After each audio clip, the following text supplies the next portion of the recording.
reimagined as VALORANT Park Seoul, thanks to our amazing creative events and Korean teams.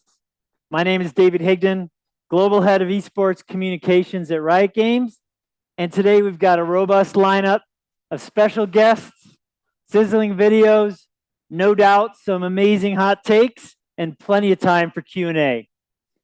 For our Q&A sessions, we will first open the floor for media questions here in the arena. Thank you for joining us.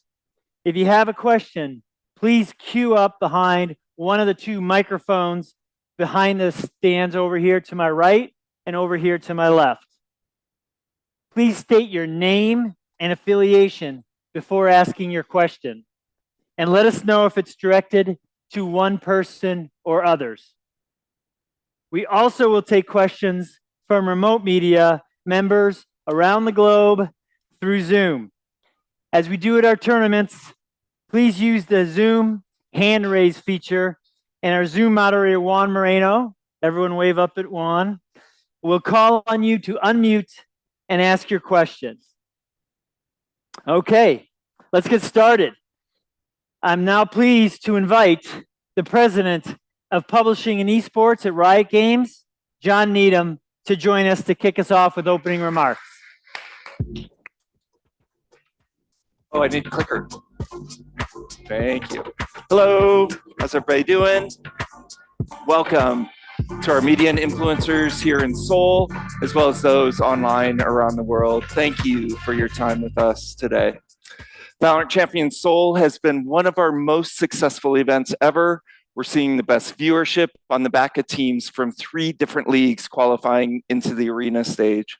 EDG showcased VCT China's strongest performance to date, yay, with their qualification into the top 4. And I think we're set up to have an amazing weekend of competitive VALORANT. Overall, 2024 has been an incredible year for us. First, bringing the VCT China online in 2024 has been amazing. The Chinese fans and teams have shown up in a great way this year, exceeding all of our expectations. On China platforms, we reached a global events viewership peak of 2.36 million.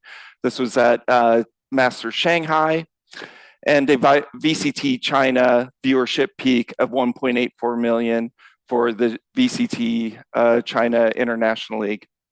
There's an interesting fact that 72% of in-person attendees for VCT China are Gen Z. VALORANT is drawing a very young audience. More than 30,000 tickets were sold out in just 33 seconds during the VALORANT Masters Shanghai earlier this year. We're doing really well with sponsors as well. Globally, we added HP's Omen and HyperX earlier this year to our prestigious lineup of brands supporting the VCT. This lineup includes Red Bull, Amazon Web Services, and our great partner, MasterCard. We're already the #1 PC shooter esport in China, and we believe we're the largest tax shooter in the world.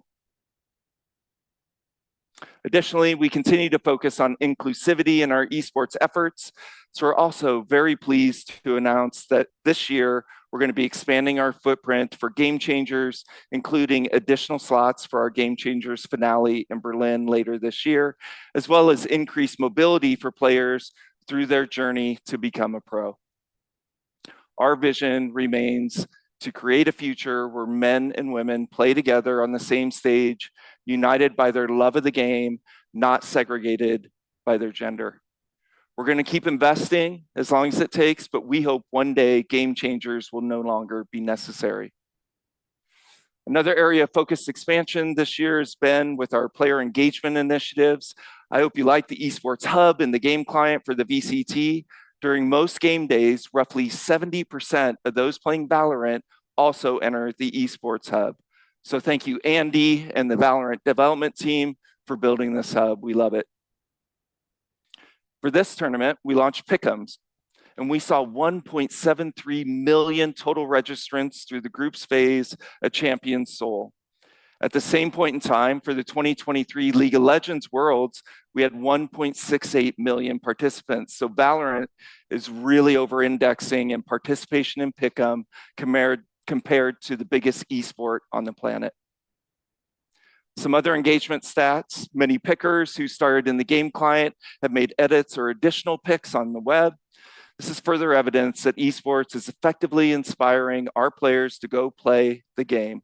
You'll hear us talk about the play, watch, play loop a lot. It's really great seeing this behavior happening with our players. We also had 2.99 million total unique pickers across groups and playoffs when you include players from China. Alas, the first Valorant perfect picks will have to wait until next year. We had only one person get all three of groups A, B, and C perfect, and then 0 participants had completely perfect picks after Group D concluded. It's been that kind of unpredictable tournament. Team bundles have exceeded our expectations and are performing incredibly well. Partner teams are really leaning into the co-marketing with us. Sentinels, best example. We loved how the Sentinels respectfully crashed the EDG press conference. For the Champs bundle, we're over 2 weeks into the sale, and early signals are very, very promising. We're exceeding all of our projections. On top of that, the Valorant China PC and the worldwide console player base keeps growing, and that just keeps adding to the pot. So far, between the team capsules and the championship bundle, we're distributing more than $35 million to partner teams. That's 75% more than it was last year at this time. So the strong performance of the Champions bundle will reward teams who qualified for this event with over $1 million each. As I outlined in a blog earlier this year, we have great confidence in the digital foundation of the business model that we have with our teams. So I'll wrap up by thanking you all again for your coverage and your passion for Valorant and the VCT. And now I'd like to welcome my close friends who run our game and sport, Anna Donlon and Leo Faria.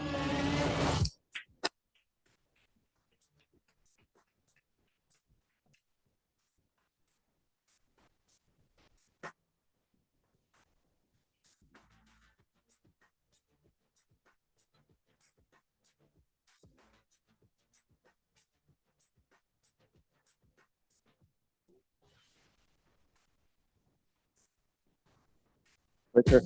Clicker. Clicker. Thank you, Clicker. I just remember to click.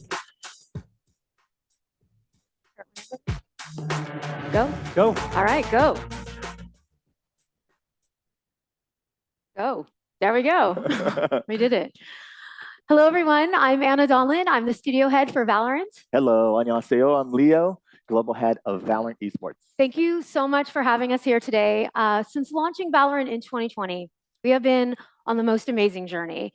We've been building, we've been growing, adjusting, and in our hearts, we've been serving this amazing community of players all around the world. And service requires us to have a relationship with our players, to learn from them and to build for them and to make adjustments that keep them engaged and keep them satisfied. Serving our players is a huge, huge responsibility, and it's a responsibility that Leo and myself and all of the teams at Riot take very, very seriously. And you all keep us on our toes, and we would have it no other way. At its core, Valorant is a highly competitive tactical shooter. But when we're doing it right, Valorant shows up in players' lives in the most meaningful ways, across game, sport, community, culture. Valorant strives to be a part of players' lives and to be a community they're proud to identify with. And our job at Riot is to create an environment and create those opportunities. And we're hopeful that you have seen that in 2024. Through our offerings this year, we have aimed to deliver on the best year of Valorant yet. And it's really just us trying to showcase our ambition to evolve with our growing community. And what we've seen from players gives us confidence that we're on the right track in delivering on that ambition. You can see it in the evolution of the game through engagement with the new content, like the death-defying Clove, a new weapon in the arsenal with the Outlaw, the craziness of our new map Abyss, and exciting and sometimes super colorful new skin lines. You can see it blending the game and the sport together with our VCT bundles and the addition of Pick'ems this year. That's my Pick'em score right there. So I think I had part of the script available to me. Oh, wow. We'll see how it goes this 1%, weekend. what a flex. Right? You could see through the growth of the sport, with all of our 4 leagues showing significant growth and increasement in engagement and viewership this year, with the launch of VCT China, which was embraced by the Chinese community and quickly became one of the most successful esports leagues in the world. You could see it through the success of our global events. Masters Madrid broke all-time viewership records, reaching 3.1 million peak concurrent viewers, and gave us one of the most electrifying grand final matches ever between Sentinels and Genji. You could see through our first global event in China, which surpassed all of our expectations and gave us Pacific's first international trophy lift. Chinese fans sold out one of the biggest and most prestigious venues around the world, the Mercedes-Benz Arena in Shanghai, showing the world their love for Valorant and how far the game has come in just 1 year. It is insane to think that we launched Valorant in China just 1 year ago. I know. But as Anna likes to say, Valorant is always shipping. Valorant is always shipping. And you could see that through our latest platform expansion. When thinking about where to grow and expand the Valorant community, we really look for 2 things. The first is places where we believe players will be happy to see us. And the second is places where we know that we can serve them well. And when developing Valorant, we had no plans for console initially, but it quickly became an opportunity that excited us more and more. The road to bringing Val to console was not straightforward, but in the end, it was very, very worth it. We're happy to share that through the release of Val on console, we've already welcomed in millions of new players to the community, and we hope that they'll all be enjoying Champs with all of us this weekend. And speaking of Champs, welcome to Champs Seoul. Champs is the pinnacle of every year of Valorant. It's when we bring together every part of Val across game and sport and community and culture to really just celebrate all of you. At Riot, we always want to meet players where they are. And that could mean channels, platforms, regions. Usually it's all of the above. And over the past 4 years, we have seen Valorant growing in every corner of the globe. And in 2024, we wanted to bring our events to a new part of the world to recognize and celebrate the investment these communities have made on Valorant. And Korea is the birthplace of esports, yes, but it's also the birthplace of incredible music and fashion and culture. Being here means so much to us, and hopefully the community feels the same. We kicked things off 20 days ago at COEX, the home of VCT Pacific, with the 16 best Valorant teams in the world. And it's safe to say, this has been the most competitive champions of all time. Teams have raised the bar for competition with unpredictable results and upsets that broke our scripts. Not mine. From Sentinels taking the toughest road again and knocking out the favorites, Genji, to Trace surprising everyone and coming out of the first seed in their group. No one's bracket survived this. Maybe yours did. Maybe mine Flexing did. again. A little bit. But once again, we're seeing the power of a truly global sport with 3 out of 4 regions represented in the top 4. It literally is anyone's game, and we cannot wait to see these teams playing at the big stage at Inspire.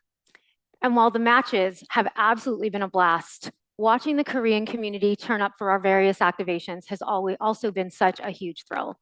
Together with our local team in Korea, we have been planning an event worthy of this community, not only to honor everything we love about Valorant, but also Korean culture and style and vibes. From PC bong takeovers all over the city to concerts and pop-ups and more, we hope that players in Korea have seen how much we appreciate them. I personally want to express my immense gratitude to the Korean Valorant community for making this event so special. And this weekend, we will keep the celebration going as we welcome players to the Inspire Arena to multiple days of sold-out awesomeness. That's right. We don't do it for these stats, but we love stats like this because they validate the work we're doing and they validate the commitment that we've made here and that we will continue to make. We're humbled by the success of Valorant in Korea so far and around the world and are committed to building this community for years to come. That's right, and it's been very humbling to see the success of Valorant in Korea and around the world. So far, we have seen staggering 3.45 million peak viewers for Champs Seoul, despite the challenging time zone for fans in the West. And these numbers make Champs Seoul the most watched VCT event of all time. And we're not even done yet. The best is yet to come. It sure is, Leo. Grand Finals weekend is going to be incredible with our most ambitious VCT opening ceremony to date. It's a story told in 3 chapters. It begins at the start of the year with Madge's 2 worlds and a look inside the Val universe. Then to a frag reel come to life with a performance of Run from Oditari and Lay Banks. And then on to our 2024 VCT anthem, Superpower, with Mark Tuan and NATTY and Julie of Kiss of Life, who you are going to meet very soon, as we showcase the pain and glory in the fight for victory. And speaking of the fight for victory, we will, of course, crown a winner this weekend. Yes. Will it be America's super team, Leviatán, showcasing the excellence from every corner of their region? Will Sentinels once again fight back from the lower bracket to exert their dominance? Will EDG show us that when it comes to China, victory was a foregone conclusion? Or will the prodigies of Heretics prove that the crown was always meant for them? That was beautiful. I know, thank you. I can't wait to find out. Look, 2024 has been such an amazing year, but there's still a lot to come. I have a new agent, of course, the Game Changers Championship, off-season tournaments. But for now, let's pause and take a look what's coming next. I'm sure at this point you're all tired of hearing Anna and I speak. So here's a video of Anna and I speaking for 5 more minutes.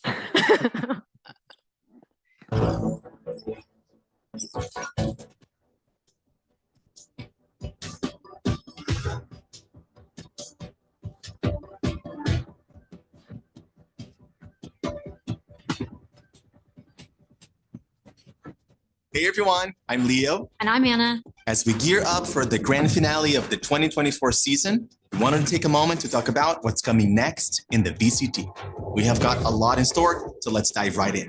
First up, right after Champions, the best challenger teams from around the world will compete in Ascension, fighting for a spot in the international leagues. These teams will expand each IL from 11 to 12 teams and have a chance to defend their spot at the end of the next season.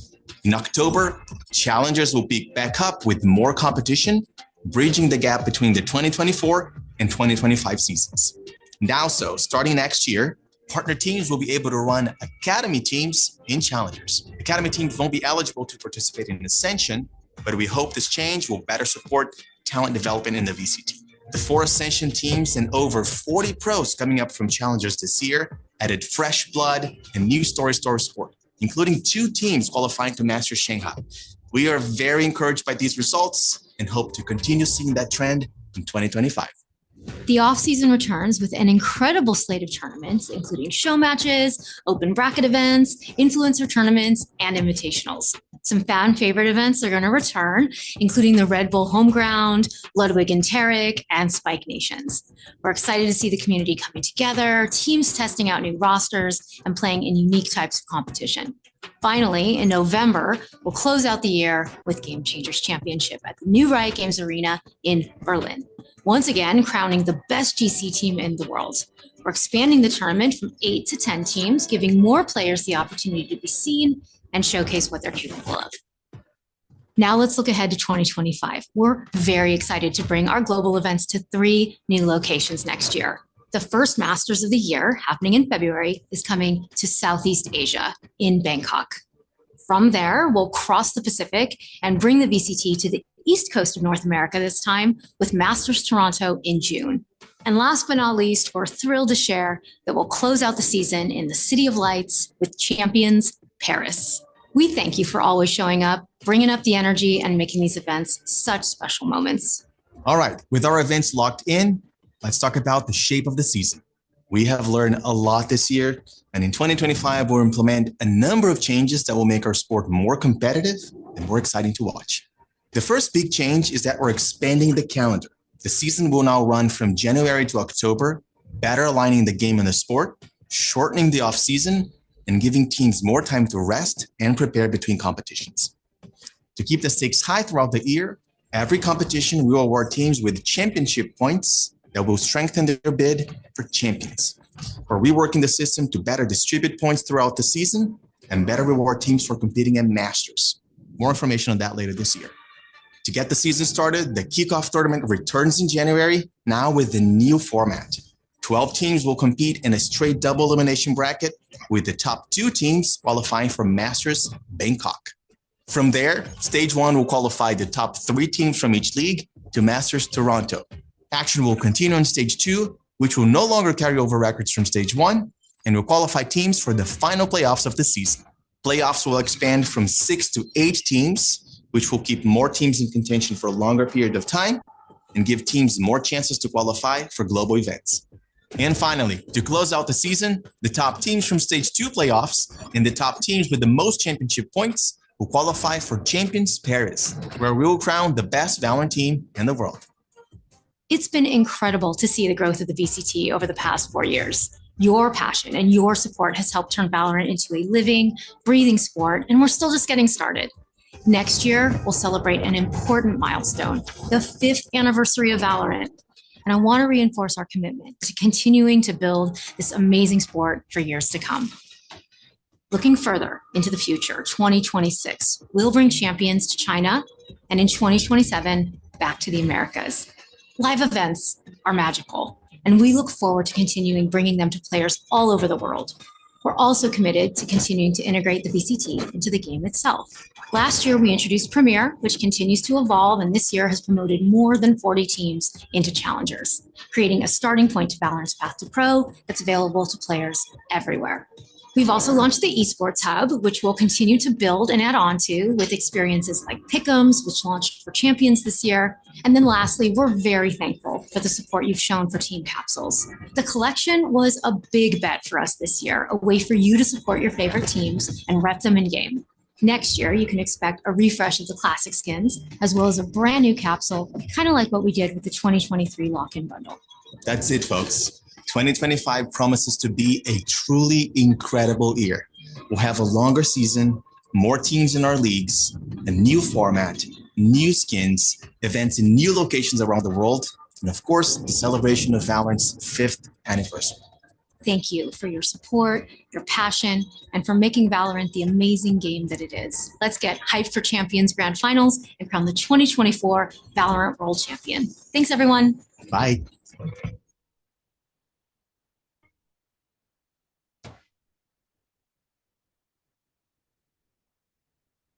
Sorry. All right, folks, that's it. We're very excited about 2025. As you have just seen, we're bringing our events to 3 brand new locations, bringing the awesomeness of Valorant and the VCT to players all over the world with Masters Bangkok, Masters Toronto, and Champions Paris. I'm sure you're all surprised by that information. No one saw it several hours ago on social media, right? We're also evolving the season format with a number of important changes, including a longer season and 12.5% more matches at international leagues. We're also expanding the offering with more esports digital goods, which will continue to give players a way to wrap their favorite teams in games, celebrate big moments, as well as support teams financially as we continue on the growth trajectory started in 2021 with more money going to teams each year. 2025 also represents something pretty meaningful to us and hopefully to all of you. Next year is Val's 5-year anniversary, not a birthday, but an anniversary, because it's an acknowledgement of the relationship between our game and the incredible community that is formed around it. A time to reflect and celebrate and play and compete and vibe and party. Whether you have been with us from the jump or you've just joined us recently, next year will be a celebration of all of you. Before we move on to the Q&A, on behalf of Leo, myself, and all of us Rioters working on Valorant, thank you. Thank you for giving us this truly amazing gift, the best jobs of our lives, serving the greatest community of players around the world. Thank you so much. Thank you. 감사합니다. 감사합니다. All right. Thank you, Anna and Leo. Stay where you're at. We need more of Anna and Leo. Okay. Okay. But we're going to double up and we're going to bring John back on stage. And we're also going to be joined by Andy Ho, the executive producer of Valorant, for Q&A for the media here and those around the globe on Zoom. Reminder, we will first open the floor for media questions from here in the arena.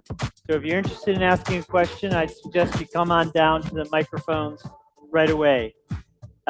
Please come to the front, and prior to your question, please state your name and affiliation and who you would like to answer the question. We also welcome questions from remote media members through Zoom. Please use the Zoom hand raise feature and Juan will call on you to unmute and ask your question. Please note that we have translations in the arena and they will be used throughout the Q&A. We'll plan to leave as much as 30 minutes for the Q&A, and we will start on Zoom. Juan, do you have somebody queued up who wants to ask a question to one of these 4?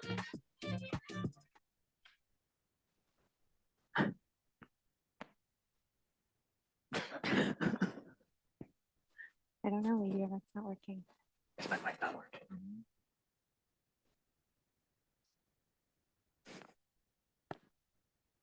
Your voice is too important, and you need 2 mics. Hello. Hello. Yeah. Is this working? Yes. There you go.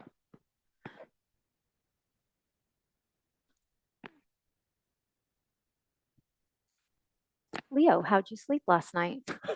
Well, very Good. well.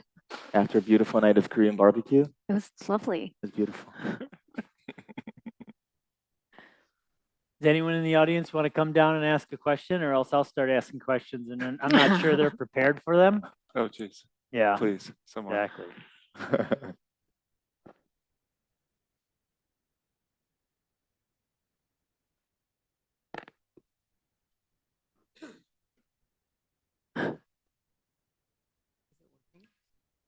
Hello. Hello. There you go. Hi. I'm Eiko from GameSpark from Japan. Hi. This is a question for Leo. Depending on the region, the tier 2 scene has like they have different amounts of popularity right now. That's right. Do you have any thoughts surrounding this or about tier 2 in general right now? Yeah, look, when we designed the VCT, we had a very clear purpose with tier 2. We created it to develop talent and the future of the VCT. And what makes the conversation a lot nuanced is because different regions have a different number of teams that are investing in the scene, and we see, let's say, a very level of investments in challenges around the world. But what's always important to go back to is how do we measure success of challengers? And it really is about talent development. So from 2023 to 2024, we saw over 40 players coming up from challengers. We had 4 new teams coming up from Ascensions and bringing fresh blood, new stories to the sport. So look, it's not perfect. There's a lot that we still need to work and iterate on, but we're very happy with this, with what Challengers is giving us. And again, we're always going to look at, is it fulfilling its role of developing talent? And we believe it is. G2 did pretty good this year.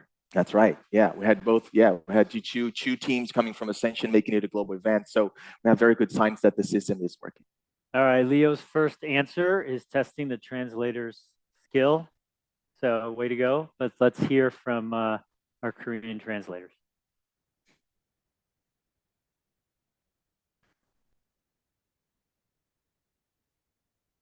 Yep. It's in their headsets.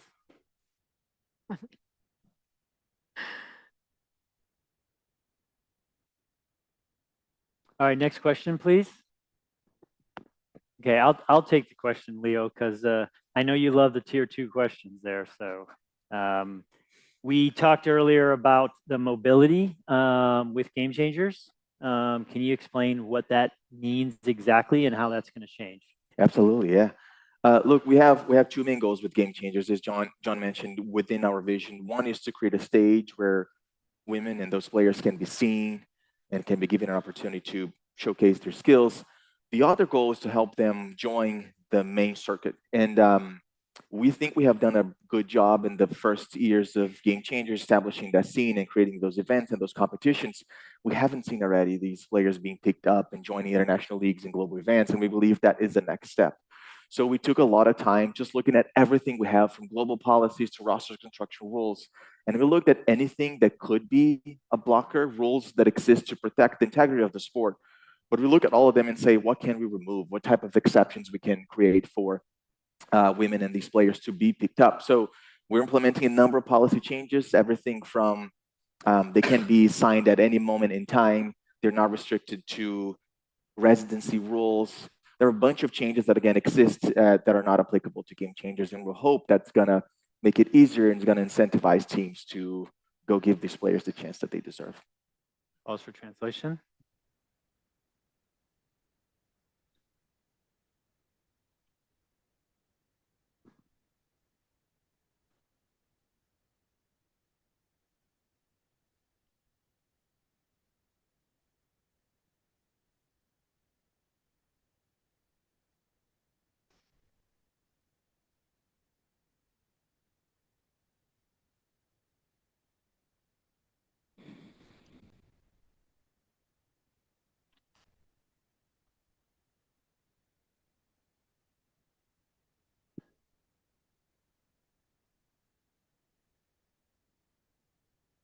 Hello, can you hear me? Yes. Are we Okay, done? I guess Jason? it's Can a we ask Zoom. the next question? Yes, absolutely. This is Brandon with esports.gg. I will send it out to, I guess, either Leo or Anna. You guys mentioned, in your video and on stage there regarding just the expansion of Valorant, continuing to grow the game. With console out recently, I was wondering if there was any opportunities for competitive console in the future at all. Take that one, You've Anna. answered all the questions. I'll take a stab at it, and then you can fill in the blanks if I miss anything.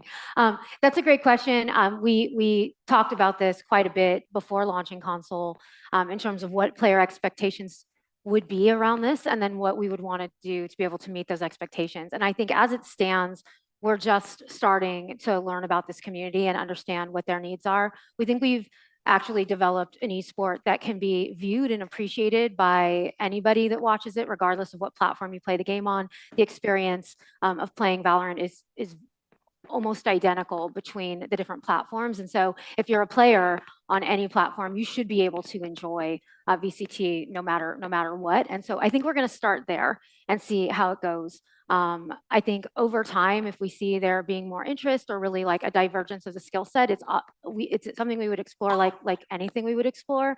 But as it stands, I think we're going to stay committed to the global events being played on PC, and then we'll see if the need arises, and we'll be ready to adapt. Pause for translation. 콘솔 선수들의 유저들의 니즈를 아직 파악하고 있는데요. 사실 저희가 생각하기에는 누가 어떤 플랫폼으로 게임을 즐기냐가 중요한 게 아니라 보는 사람들이 어떤 플랫폼으로 즐기냐와는 무관하게 보면서 그 발로란트의 매력을 느낄 수 있는 게 중요하다고 생각하기 때문에 추후에 콘솔만의 다른 스킬 차이나 전략 차이 같은 부분이 보인다면 또 생각을 해볼 거지만 지금으로서는 VCT PC 버전의 게임 리그에 좀 더 집중하려고 합니다. Next question here in the audience. Hello, my name's Joseph from One Esports. So first off, thank you for the opportunity to be here and thank you for doing this event. I flew in from Singapore and just want to say like the media, local and international, I think we all really appreciate this opportunity to communicate and let's grow this esport together. Thank you for coming. Yeah, thank you. Yeah, so this question is for anyone to answer. So following the thrilling match between Sentinels and Fnatic, I think that's a match that two big fan bases. We've seen some conversation online about whether the final stage of the tournament, particularly in the big arena, should be expanded beyond the final 4 games of the tournament. Especially results now are quite unpredictable. So I'm sure, personally, I'm just gutted that Boaster is not going to be able to do a K-pop walkout in Seoul. So I'm sure you guys have already had a robust discussion internally about this, but could you shed some light on Riot's perspective on this as we look ahead to future tournaments? Thank you for the question. Look, I think it's important to recognize that we missed on a few small things at the studio, so you couldn't see a lot of the energy coming through the broadcast, and it's something we've talked about and we hope to fix. Like we had 10,000 people at the Fan Fest outside and we didn't show that on broadcast. Like those things, some fans showed up for DRX game, but not the Sentinels and Fnatic game. So you had some empty seats. So like some of those things combined made the energy not come through the broadcast, and we recognize that. But as far as being on the bigger arena, it's important to put it in perspective. When we come to a city like Champions Seoul, we're here for 25 days. 18 of those days are show days. Most entertainment acts around the world, when you think of a music tour, they go to a city for 1 night, sometimes 2, and they move on to the next city. You have to be Taylor Swift to sell out 4 or 5 nights in a row. So the idea of going to a big arena for those many nights, especially an arena as big as Inspire, it's just not realistic, right? We always see tickets, especially for Grand Final, selling out in seconds, right? And we know that the appetite is there, but being more days in the arena, as exciting as it sounds for all of us, it's just not realistic. Like it's too much, too many days. And we think how we're distributing the show right now makes sense. But again, we all saw that it was lacking a bit of energy. And I think that's what fans missed. 전에 있었던 그룹 스테이지 그리고 코엑스에서의 상황을 봤을 때 밖에는 10,000명 이상의 팬분들이 또 행사를 찾아주셨지만 그래도 방송적으로 봤을 때 어떤 팬들은 DRX 경기를 보러 오고 센티넬스 경기 때는 집에 가는 그런 모습들도 보였고요. 뭐 빈자리도 많이 보였기 때문에 그런 팬들의 열정을 좀 방송을 통해서 많이 느낄 수 없었던 것 같습니다. 그리고 이렇게 좀 인스파이어처럼 규모가 큰 경기장을 부킹을 할 때 좀 더 깊이 해봐야 할 부분이 저희가 25일 동안 챔피언스를 치르는데 그중 18일이 경기가 있는 날이거든요. 그런데 사실 좀 다른 분야를 보면 음악 투어, 뮤직 투어, 가수들이 투어를 할 때 하루 이틀 그 도시에 있다가 다른 도시로 옮기게 됩니다. 4, 5일 연속으로 계속해서 그 경기장을 매진시키려고 하면 한 테일러 스위프트 정도는 돼야 하고요. 인스파이어에서 25일을 치른다? 현실적이지 않은 것 같습니다. 그리고 뭐 결승전 티켓은 초 단위로 매진되는 모습을 보여주면서 충분히 팬들이 그런 갈증이 있다는 건 볼 수 있었지만 그래도 25일 내내 인스파이어에서 경기를 치를 수는 없기 때문에 조금 더 합리적인 방안으로 저희 경기를 좀 4경기 정도 인스파이어에서 치르는 것으로 결정하게 됐습니다. That was a long answer. I'm sorry. Thank you. That's okay. Come on, Leo. You Come know how on, much Leo. you know how much I love Taylor Swift, so I got to hear it twice. That's good. That's good. Go ahead, I did sir. it for you, Anna. Thank you. 안녕하세요. 발로란트 신규 충기가 새로 나오는지랑 그리고 게임 도중에 만나고 싶지 않은 팀원을 안 만날 수 있는 그런 기능 같은 거에 대해서 궁금합니다.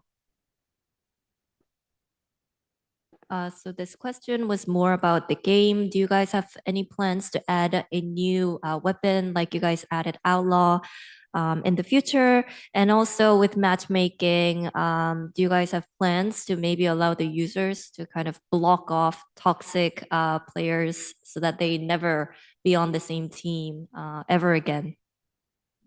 Yeah, for the weapon one, that's definitely something that we're thinking about. We're always looking for new opportunities to expand the game, keep it fresh. In terms of weapons, we want it to feel like a complete arsenal. So we won't likely just add weapons just to add more weapons. We want every weapon to have a place in the game and an identity. So maybe we start with that one and then I'll. Yeah, let's translate and then we'll go to your second piece. Thank you for the question. 하지만 그냥 좀 무기의 수를 늘리기 위해서 좀 새로운 무기를 도입한다기보다는 뭔가 게임의 새로운 특성을 제한할 수 있는 그리고 새로운 목적을 부여할 수 있는 그런 아이템들을 좀 무기로 담아내고 싶기 때문에 생각해두는 건 있는데 그냥 막 더해지는 그런 의미 없는 무기는 아닐 거라고 얘기를 합니다. Go ahead, Andy. Okay, and then in terms of matchmaking, yeah, thanks for the question. It's a very complex space. So obviously player behavior and having a good match is something that we care a lot about. We want players to feel like whenever they hit play, they're going to get a good match, a good, fair, experience.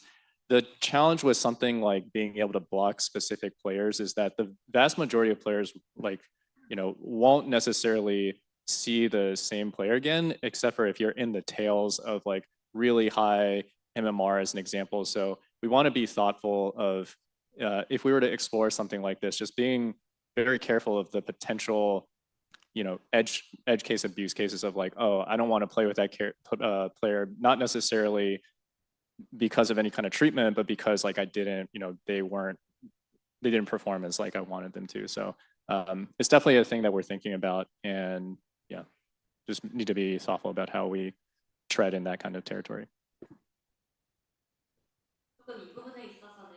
많은 시간을 들여서 좀 얘기를 해봐야 할 것 같습니다. 워낙 유저들이 게임을 할 때 좀 안전하고 좀 기분 좋은 경험을 할 수 있도록 좋은 환경을 만들어주는 건 좋지만, 근데 사실 이거를 자세히 살펴보면 싫어하는 사람 그리고 별로였던 팀원들을 다시 언제 또 만날지 그 확률이 그렇게 높진 않잖아요. 뭐 랭크가 불멸 이상이기 때문에 그 풀이 좁아서 다시 만날 확률이 조금 더 늘어나지 않는 이상 다시 만날 확률이 적기도 하고 그리고 워낙 또 조심스러운 문제로 여러 가지 이슈들과 좀 테크니컬한 이슈들이 있기 때문에 그 부분도 고려를 해야 되고, 또 여기서 나오는 부작용이 만약에 차단을 하게 된다면 그냥 저 사람 못하니까 차단을 하겠다라는 결정을 내리는 유저들도 있기 때문에 좀 더 그런 부분들을 어떻게 위원회 방지하고 또 유저들을 위해서는 또 어떤 부분을 해결해 줄 수 있는지에 대해서는 계속해서 좀 더 고민해 봐야 될 문제 같습니다. Take a question here in the arena, then we'll go to a question Zoom one after this. Hello, my name is Qian Hongyan. I'm from China, Core Games and Core Esports. The first question is for Anna. 在中国，移动游戏市场其实是非常重要的。然后，在前几个月，我们的微缺手游也已经通过了这个版号的审批，所以我们希望想要问到的是，微切手游在明年是否会在中国以及全球市场推出，以及像微切手游它是否会像英雄联盟手游一样有一个单独的电竞生态，或者是它会反而融入到我们端游的电竞生态当中来，以及您认为微切手游的推出对我们整个 IP 的影响是怎样的？谢谢。So the question will about in China, actually there is a big market for mobile games. And actually we got the franchise of mobile VALORANT this year. And we want to know that if there's gonna be launched for mobile VALORANT tomorrow, next year or further years. So, and we want to know that if mobile VALORANT will be part of the PC games as just like lore, or it will be different, be isolated. And we also know that if the IP of mobile VALORANT will affect the PC VALORANT. It's such a good question. Questions. It's like 6 amazing questions. I think, so we have not really talked about mobile very much.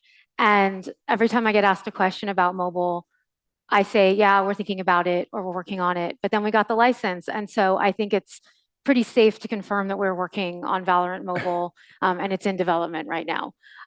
What I can say is that we did a play test a few weeks ago and I think it's actually coming out pretty incredible. It is not ready to launch. We don't have a launch date yet. We're going to make sure that when we launch it, it's the best version of the game we can launch, and we're not there yet. So as soon as we get a little more confident in when we could launch it, we will start to share more information. I can't confirm a lot of the questions that you asked, but what I will say is that for us, it's really, really important that the true experience of VALORANT is offered to mobile players, and that we're going to do everything we can to make sure that everything you love about VALORANT is true on the mobile version of the game. When it's ready. Just to be clear. 其实我们关于手游的推行是一直都在去做的，当然我们也是已经有了相关的证件了，我们其实是可以去做的。当然我们也一直在做一些测试，然后我们会发现其实它的效果是非常非常好的，但是也必须去说的是，其实我们认为现在还是并没有做好一个完全的准备的，因为我们希望如果我们要推出手游的话，一定是拿出它最好的面貌来面向大家的，因为我们希望能够向我们无畏契约的玩家和社区去表现出一个我们已经准备好的，去分享一个我们最好的关于游戏给到大家最好的体验。那如果我们准备好了之后，有更多的信息的话，也会想在那个时候再去跟大家分享，想要给予大家最好的体验，当然是在我们准备好了之后。And the next question will actually come from Zoom. My next question for John. Can we actually take a call from Zoom, please? Thank you. Juan, go ahead. Hello. Good afternoon or evening from Seattle, Washington. My name is Sierra Ozobi, a freelance commentator, and my question goes to Leo, unless someone feels better equipped to answer it, since it revolves around the 2025 VCT format changes. What were some of the major considerations in having the formats differ between Stage 1 and Stage 2 of VCT 2025? The first obviously being announced as double elimination, and the second being similar to this year with the regular season groups into playoffs. Thank you for the question. Yeah, so look, we look at a lot of things when designing the season. One is we want things to feel fresh, right? So we don't want to repeat the same format at kickoff and then at Masters 1 and then Stage 1 and Masters 2. We want it to feel unique and special. So there's that. There's also the consideration of teams and players experience. What we saw this year is the way our season was designed. Teams were out of contention a little bit too early. And if you couple that with the season being a bit too short, for a lot of teams, they felt like I waited too long to play a few matches and then be knocked out. So this year we wanted to create a format where they had more chances to compete, more chances to stay in contention for a longer period of time. And the other big consideration I would say is just where do you put the weight of the season in terms of qualification to champions? Because it's always a challenge if you qualify teams too early. What it means is that the latter part of the season might not matter. But if you put all the weight on the latter part of the season, the earlier part of the season don't. To try to balance out and reward teams for the most recent performance, which is why you're going to see some teams coming from stage 2 playoffs into champions, but also reward season-long performance, which is why you're going to see some teams coming from championship points and qualifying into champions. So there's probably more details, but I think these are probably the 3 big pieces that we look at when designing a format. Thank you. 네, 이번 포맷에 있어서 어떻게 생각하시는지, 그리고 이번 포맷을 포맷을 도입할 때 좀 어떤 점을 중점적으로 생각하셨는지에 대한 질문이었고요.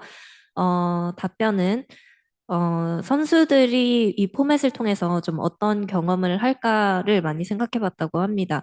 또 아무래도 시즌이 짧은데 너무 빨리 시즌이 끝나는 팀들은 좀 오래 기다렸는데 너무 빨리 끝내버렸다는 그런 허탈함을 느낄 수도 있고, 또 어떤 팀들은 더 많은 경기를 치르면서 쉬지 못하는 그런 현상이 일어날 수도 있겠다는 생각에 좀 이렇게 스테이지 1과 스테이지 2 그리고 중간중간에 국제대회를 집어넣고 챔피언스 포인트를 도입하게 된 건데요. 이렇게 되면서 좀 더 많은 선수들이 계속해서 좀 꾸준히 경기를 치를 동기부여가 될 거고, 그리고 가장 중요했던 부분 자체가 챔피언스 진출권을 언제쯤에 확정 지을 수 있을지를 정하는 거였는데, 너무 빨리 진출을 정하게 된다면 아무래도 많이 루즈해지는 편이고, 그리고 너무 늦게 정하게 된다면 아무래도 준비할 시간이 많이 없잖아요. 그것 때문에 더 챔피언스 포인트의 감소를 많이 뒀고, 그렇기 때문에 1년 내내 좀 꾸준히 성적을 보여준 팀들이 뭐 챔피언스 포인트를 통해서 챔피언스에 진출할 수 있는 방안 또한 마련했던 것입니다. Thank you. Question here. Hi. Hi. My name is Rafaela Duran. I'm from Mag3.gg and Chilean esport media. And my question is for Leo. You mentioned that in 2027, Champions is going back to Americas. And considering that in Latin America, you have a lot of fans, VALORANT fans and esport teams, have you considered to bring Masters or Champions or some main event to Latin America? We definitely have. Look, we have a lot of things go into consideration when we select a city to host our events. Of course, the size of the community is one of them. We look at a number of other things like logistics and venue availability and visa. So there's a lot that goes into consideration, but we absolutely love Latin America. Nothing to share today, but we'd definitely think about bringing an event to Latin America one day. We have Ascension coming to Monterrey in Mexico in September. So we hope to find ways to go and celebrate that community. So again, nothing to share, but it's definitely in our minds. Thank you so much. Thank you for the question. 네, 국제대회 계획에 대해서 좀 자세히 물어봐 주셨는데, 혹시 라틴 아메리카 쪽으로 국제대회 마스터즈나 뭐 챔피언스를 개최할 예정이 있으신지에 대해서 여쭤봤고요.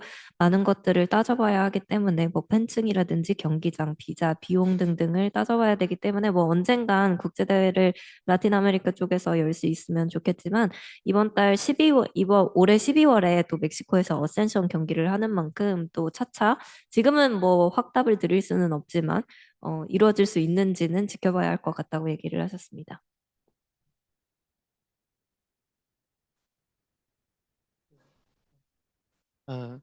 大家好，我是来自中国北京青年报的记者，然后我的问题提给 Leo。刚才您提到就是选择中国作为2026年冠军赛的举办地是基于哪些因素然后来考虑的？那么为了吸引更多的中国观众和参与者，有哪些特别的安排或者活动好，谢谢。 So this question is for Leo. You just said that there will be international tournament in China in 2026. We want to know that what's the reason for that, and also will there be some special activities to to attract more audience, more fans to participate in that international tournament? Yeah, thank you for the question. Look, we just love China, and we have been impressed with how Valorant has resonated and how the community embraced Valorant.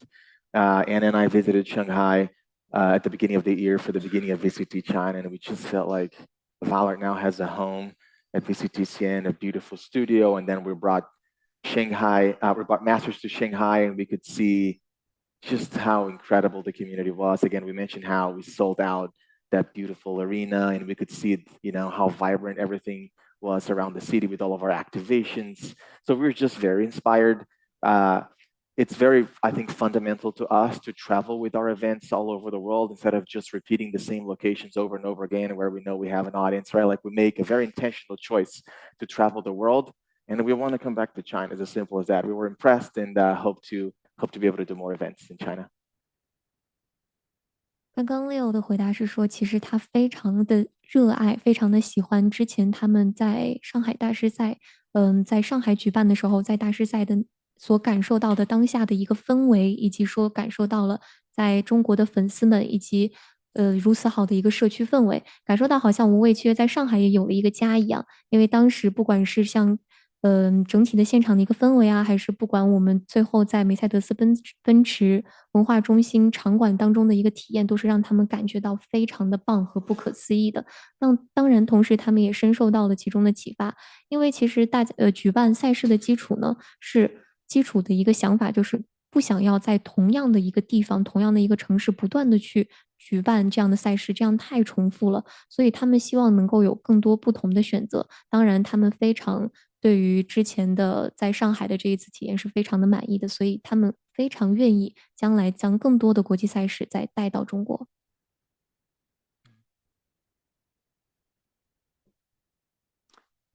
Okay, let's go to remote first for another question from around the world.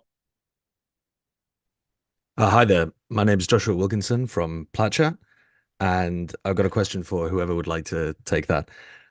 It is following on with the theme of VCT China. So VCT China runs in the same time slot currently as VCT Pacific, broadly speaking. It doesn't have a foreign language broadcast, and the API access for sites outside of China is quite limited. And that means that global viewers have to make a choice about tuning in, and they can't understand the commentary and the storytelling when they do tune in. They can't follow along on third-party websites very easily, and I think that leads to some underappreciation of the Chinese teams at global events. Can we expect some further integration of VCT China for the international fan? I can start, and anyone. Go for it. Yeah, please jump in. Yeah, John, thank you for your question. I think the answer is yes. Yeah, look, at year one, our priority is always to cater the show and the competition for the local audience, right? It's the number one. It's the obvious choice. The number one priority is to serve them well in their own language, in their own territory. Especially now, seeing the success of VCT China, we do expect to integrate it more. We have been debating, not confirmed yet, to have an English feed for VCT China, which again, right, like we're always taking the lead of our fans in our community. If we see that there is an appetite and that there isn't a desire, we're going to go serve them and do those things. So again, it's only year one. We're serving that community, but I think they have proved that there's definitely an opportunity for us to expand and better integrate them in the rest of the world. 중국 지역에 온라인 중계를 좀 도입한 지 이제 1년 차가 됐는데 확실히 팬들에게서 중국 지역에 대한 많은 갈증을 느끼고 있는 것 같거든요. 그래서 저희도 앞으로 지켜보면서 팬들에게서 수요가 있다면 더 나은 중국 번역의 또 중계를 보내드리기 위해서 뭐 영어 중계나 다른 언어로서의 중국 피드를 만드는 식도 충분히 고려해 볼 만하다고 생각합니다. All right, over here.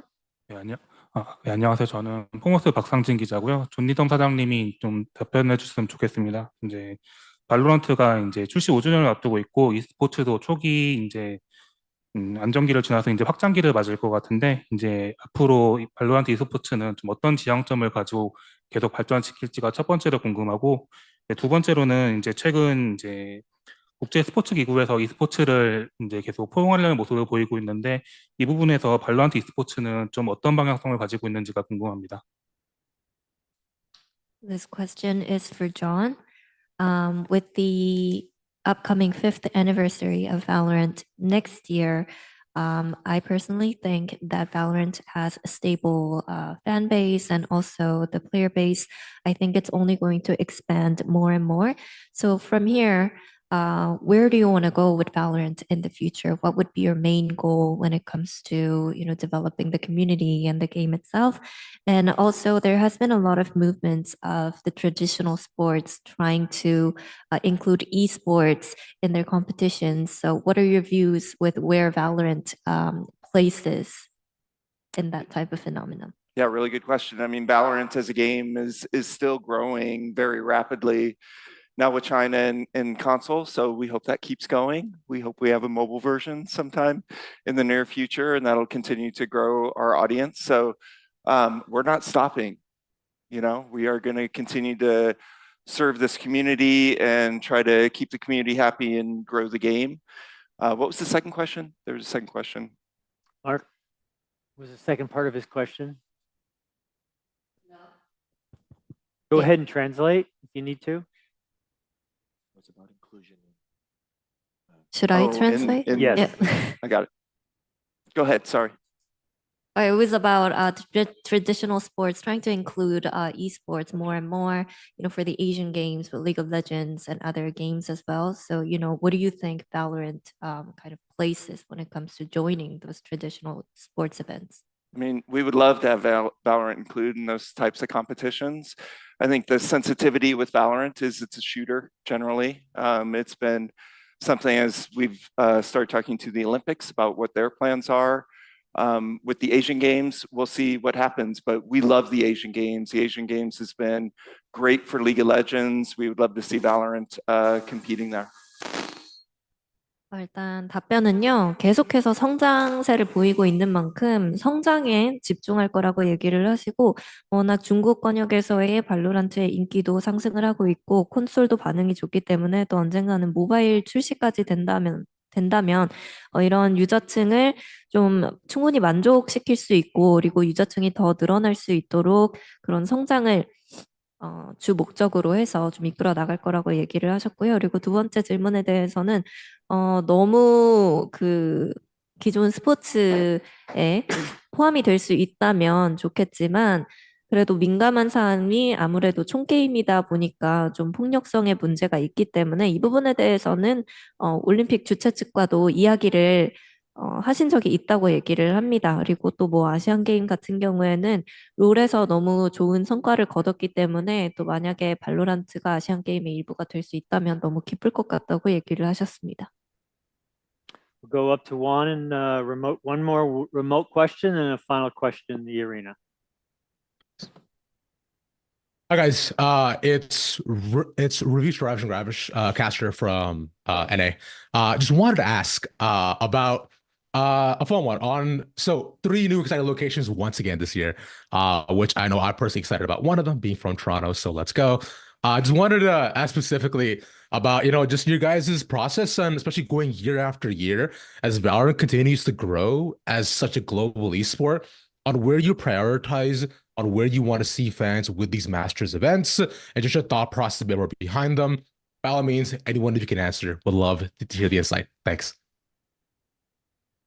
Yeah, I think a lot of it has to do with, like I said, one of the things that makes Valorant so special is the fact that it's a truly global game, right? The game has been growing pretty much every corner of the globe since launch, and we want the VCT to represent the diversity of the community. That includes locations where they come from. I'll be honest, bringing events to all the corners of the globe is really hard because almost every time it's a new location, we need to learn a lot of things. Again, everything from logistics to contractors and gear. Can we ship gear in and out of the country? Can we get visas? When we come to a place like Seoul, we fly hundreds of people. When we get to the final stage, sometimes we have over 1,000 people working to produce that show. And going to new locations is hard because we're learning all the time. But we think it's worth the investment because we want to serve, as I said during the presentation, we want to go where players are.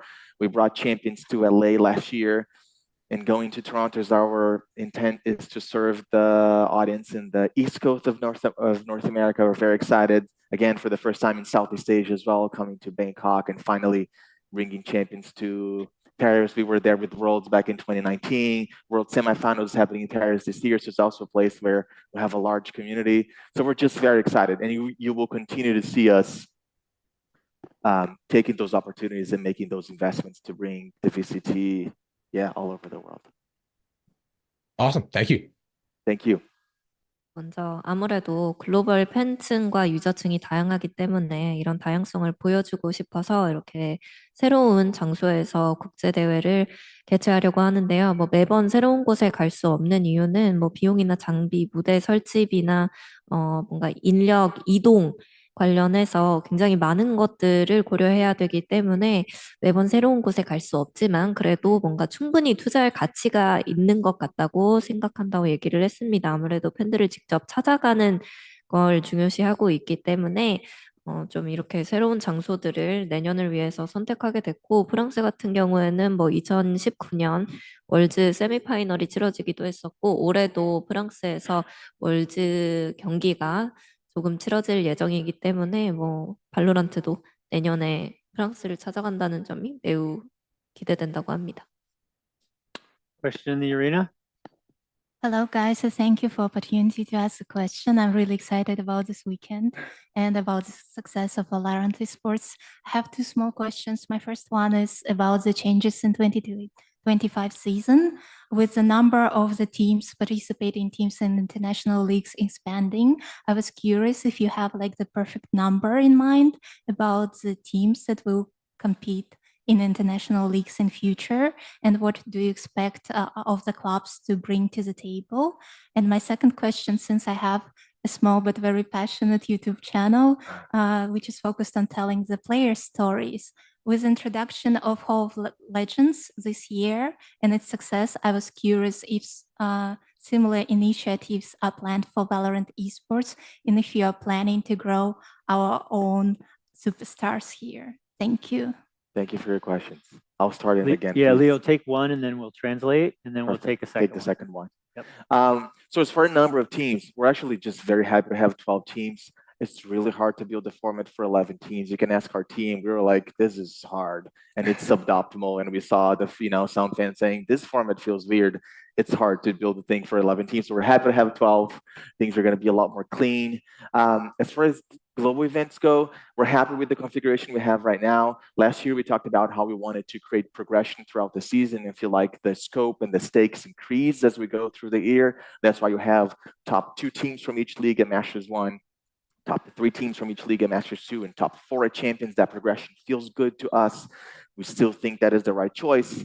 As always, we might change in the future, but for now, that feels ideal. 질문은 2025년에는 각 권역들마다 어센션에서 승격된 팀들이 한 팀씩 올라오게 되고 또 포맷 또한 많이 바뀔 텐데 여기에 대해서 어떻게 느끼고 있는지에 대한 질문이었고요. 답변은 11팀이 있었던 올해는 좀 포맷을 상식적으로 만들기가 그리고 좀 논리적으로 합리적으로 만들기가 굉장히 힘들었는데 12팀이 되면서 훨씬 더 포맷을 짜는 데 있어서는 수월해진 것 같고 조금 더 합리적인 스케줄을 포맷을 짤 수 있을 것 같다고 얘기를 했고요. 그리고 이제 올해 계속해서 좀 긴장감이 더해지는 국제무대 방식을 선택을 했거든요. 그래서 점진적으로 첫 번째 국제대회는 탑 2 팀들, 그리고 두 번째 국제대회는 탑 3 팀들, 그리고 마지막 챔피언스에는 탑 4 팀들, 이렇게 좀 점점점 진출하는 팀들이 많아지면서 더 많은 긴장감을 만들어낼 수 있는 시스템을 도입을 했는데 지금에 있어서는 굉장히 마음에 드는 시스템이고요. 또 굳이 바꿀 필요가 없다면 좀 가까운 미래에는 이대로 계속 가져가도 괜찮을 것 같다는 생각입니다. You remember the second part? Yeah, and for the second part, I think it's just early, right? We want to give the sport some time to develop and the stories to come out organically, but we definitely want to celebrate players and their achievements. So We're going to test some things out. I don't think we have announced this yet, so this is going to be first-hand information. We're going to have an MVP award at the end of Champions Grand Finals. We're doing that for the first time to, again, celebrate not only the winning team, but the players who were a highlight. So we're definitely, you would definitely see us experimenting with things like that. Are we ever going to create a Hall of Fame? Eventually, probably. I think as we, as time goes by, I think it's definitely something we would think about. Very excited to hear about it. Thank you. Thank you. Thank you. Korean translation? 네, 질문은 좀 더 선수들의 가치와 매력을 뽐낼 수 있는 컨텐츠와 그리고 뭐 롤처럼 명예전당 같은 시스템을 도입할 예정이 있는지였고요. 그리고 답변은 아직 너무 이른 것 같고 좀 더 자연스러운 상황에서 선수의 매력과 뭔가 업적이 드러나기를 바란다고 얘기를 했지만 그러면서도 이제 원래는 말을 하지 않을 거였는데 말씀드리는 부분이 저희가 마지막 결승전 때 MVP 시상식을 처음으로 챔피언스에서 도입을 하려고 하거든요. 그렇기 때문에 좀 이런 식으로 좀 선수를 축하해 줄 수 있고 더 빛내줄 수 있는 방법들을 좀 모색하는 중이고 아직 명예전당은 좀 이르지 않나 싶다고 얘기를 합니다. All right, we'll take the last question for this foursome from Zoom.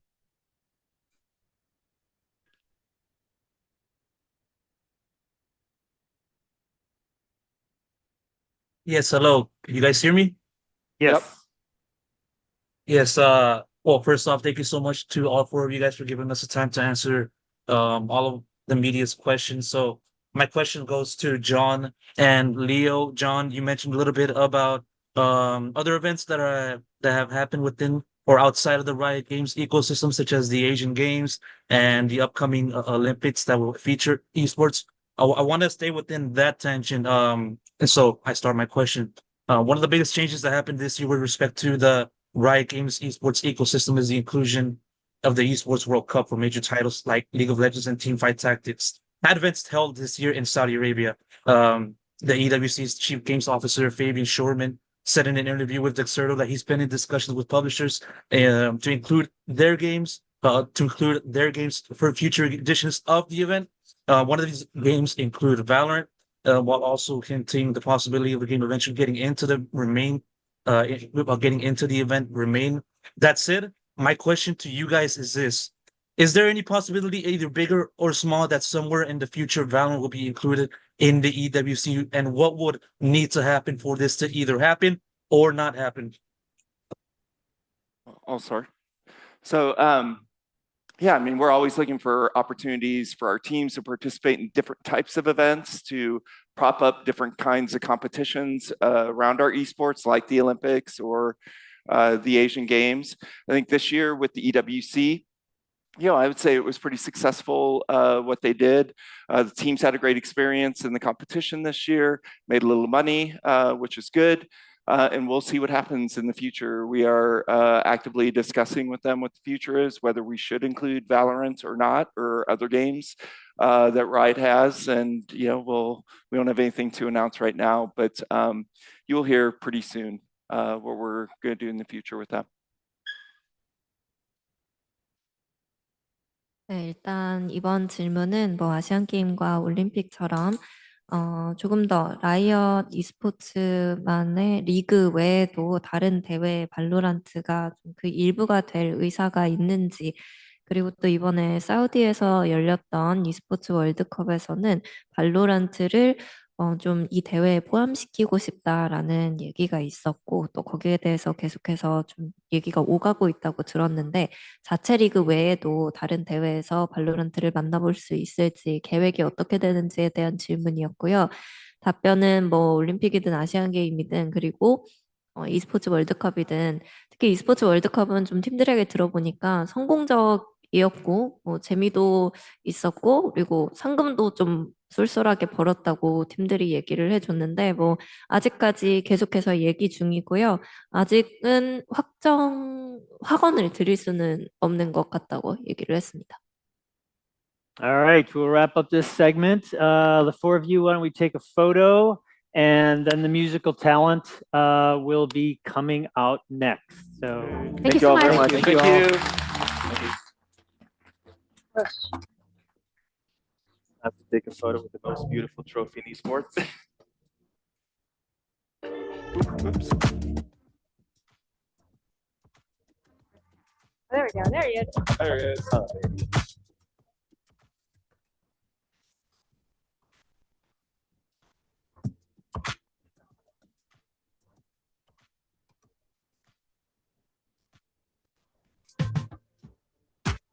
All right. Thanks for joining us, everyone. Thank you. Thank you so much. Thank you. All right. We'll now move on to our next segment. Gene Whitney of Riot Games Music will be joined by special guests, Julie and NATTY of Kiss of Life, and Mark Tuan, who wrote, produced, and performed the hit Valorant anthem Superpower. They then will perform Superpower at the finals opening ceremony on Sunday. Let's listen and watch the video now before they come on stage.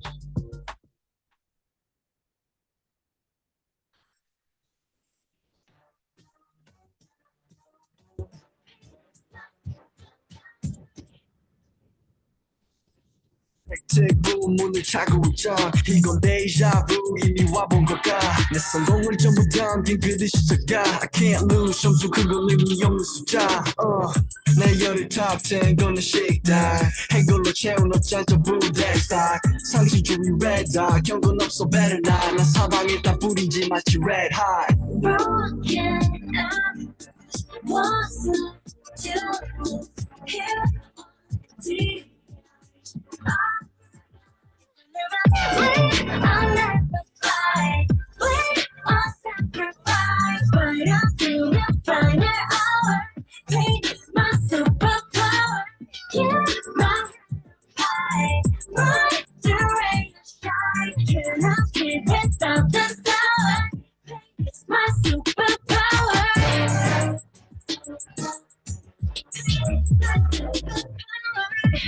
할 말 있음 어서 말해봐 Tough guy 된 혀꼬여서 도망가 이제는 시시해 gunfight I brought a blade 이틀같이 shade 달줄 세워 맛보게 fade 끝이 보여 네 bandits 끝없는 내 rampage 이게 나니까 저주 can't change Looking 나서 plan B 요즘 plan A 바꿔 P 너를 champion into champagne Broken up what's left to lose here on deep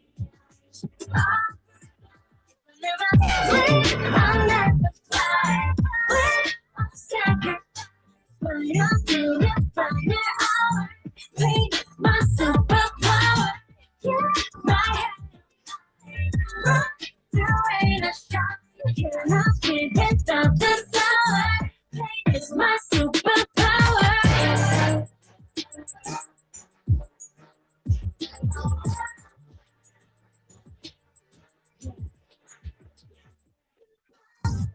This world never saw me coming. I kick down every door they lock. No rules, only God can judge me. Only God can judge me. Only God can judge me. If I never win, I'll never fly. I'll sacrifice, but I'll do the final hour. Pain, my superpower. My head, right through rain or shine. Cannot see without the sour. Pain is my superpower.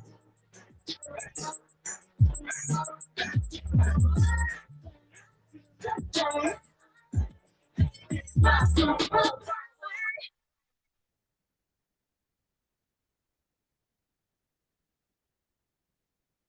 Let's now give a strong Valorant welcome to Gene Whitney of Riot Games, Julie and NATTY of Kiss of Life, and Mark Tuan.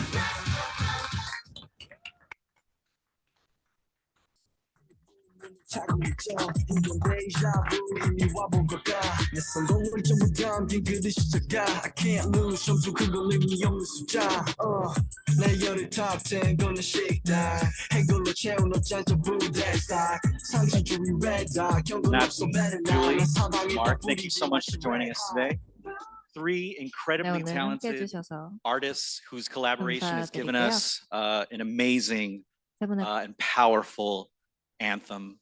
So first question, what is it about superpower that resonates with you? 알겠습니다.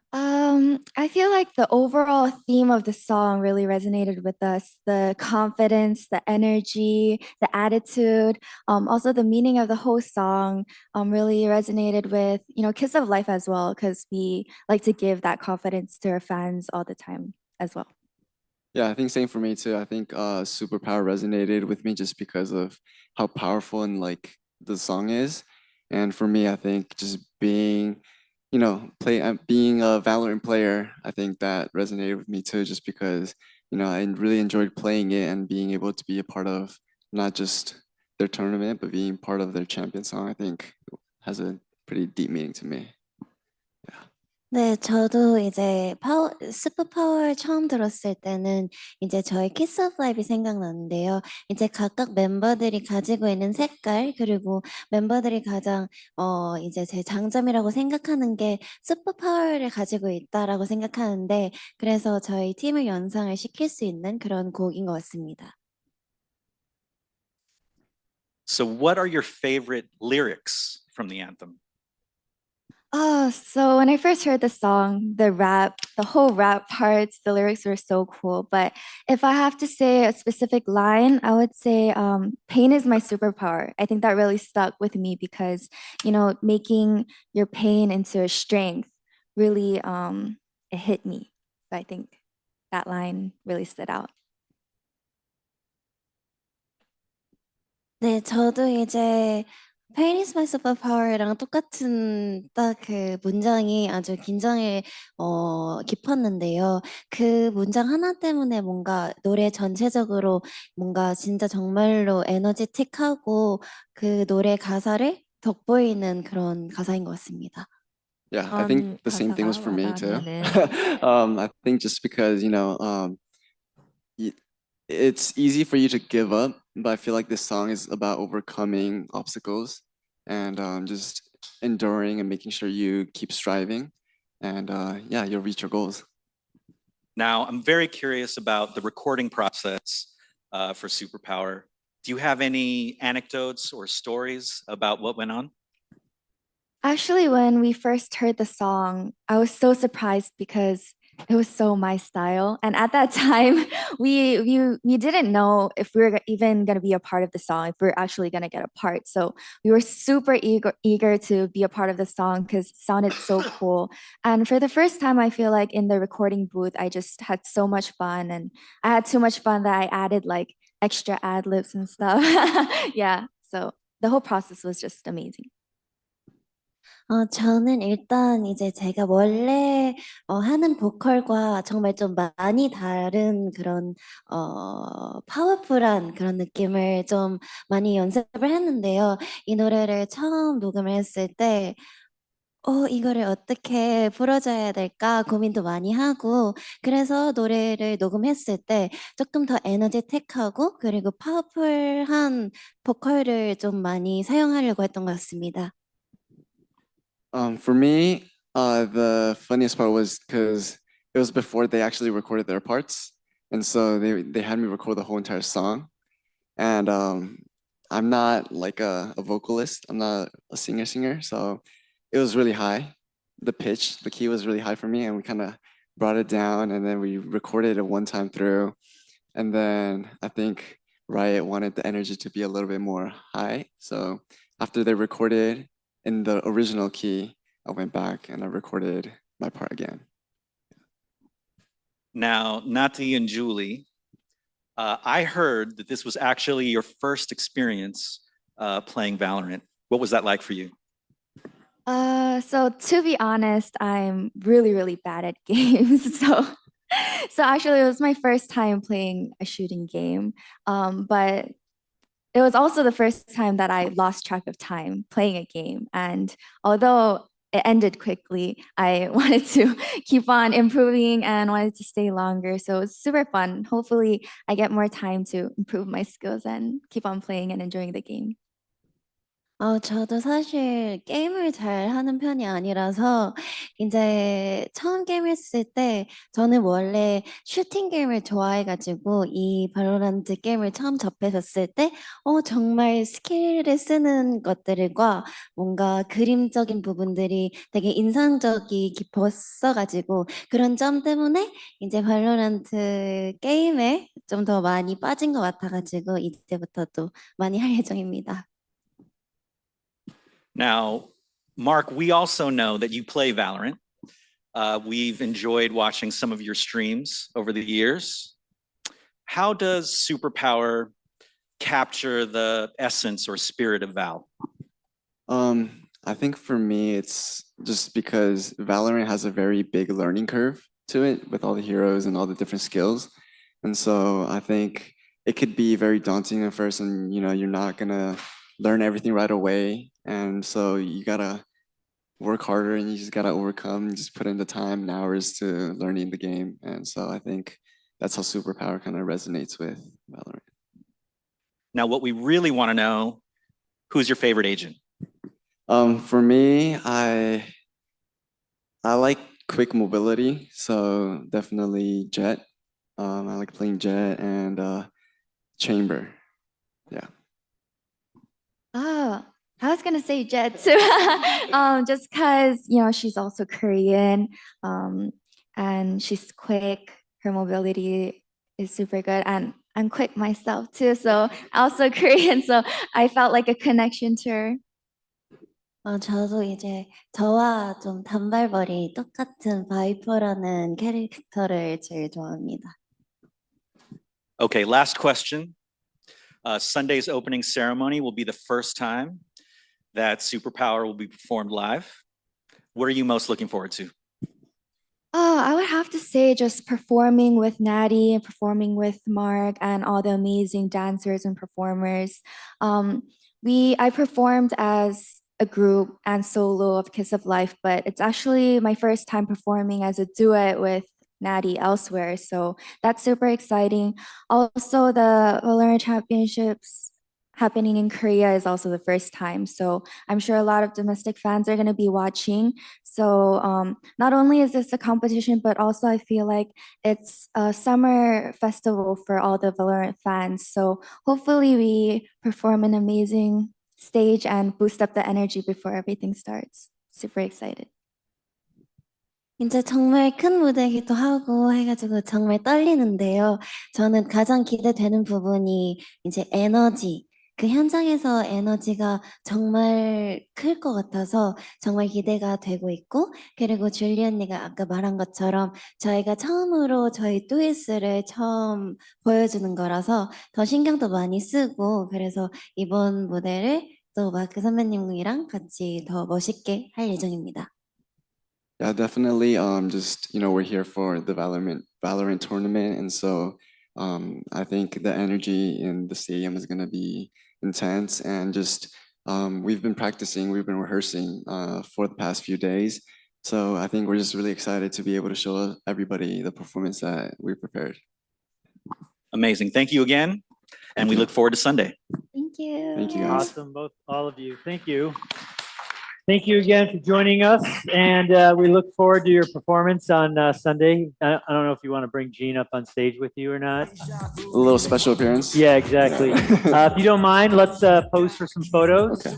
And we'll actually have some players join you pretty soon. For the media, we'll actually now take a 20-minute break. That's both for those on Zoom and those here in the arena. So we have a 20-minute break.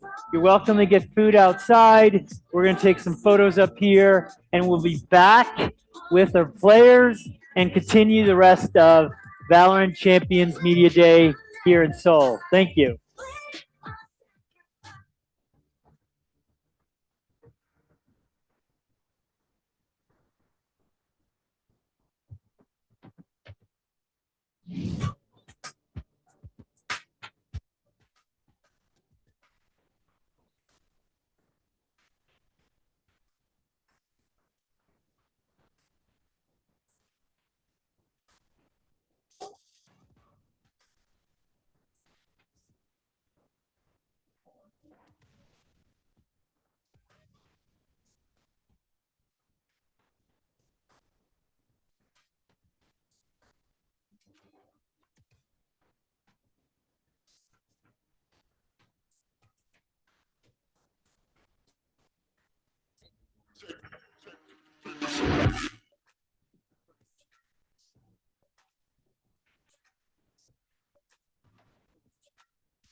All right, welcome back, everyone. We're going to continue the Valorant Champions Media Day with the stars of the show, our 4 teams.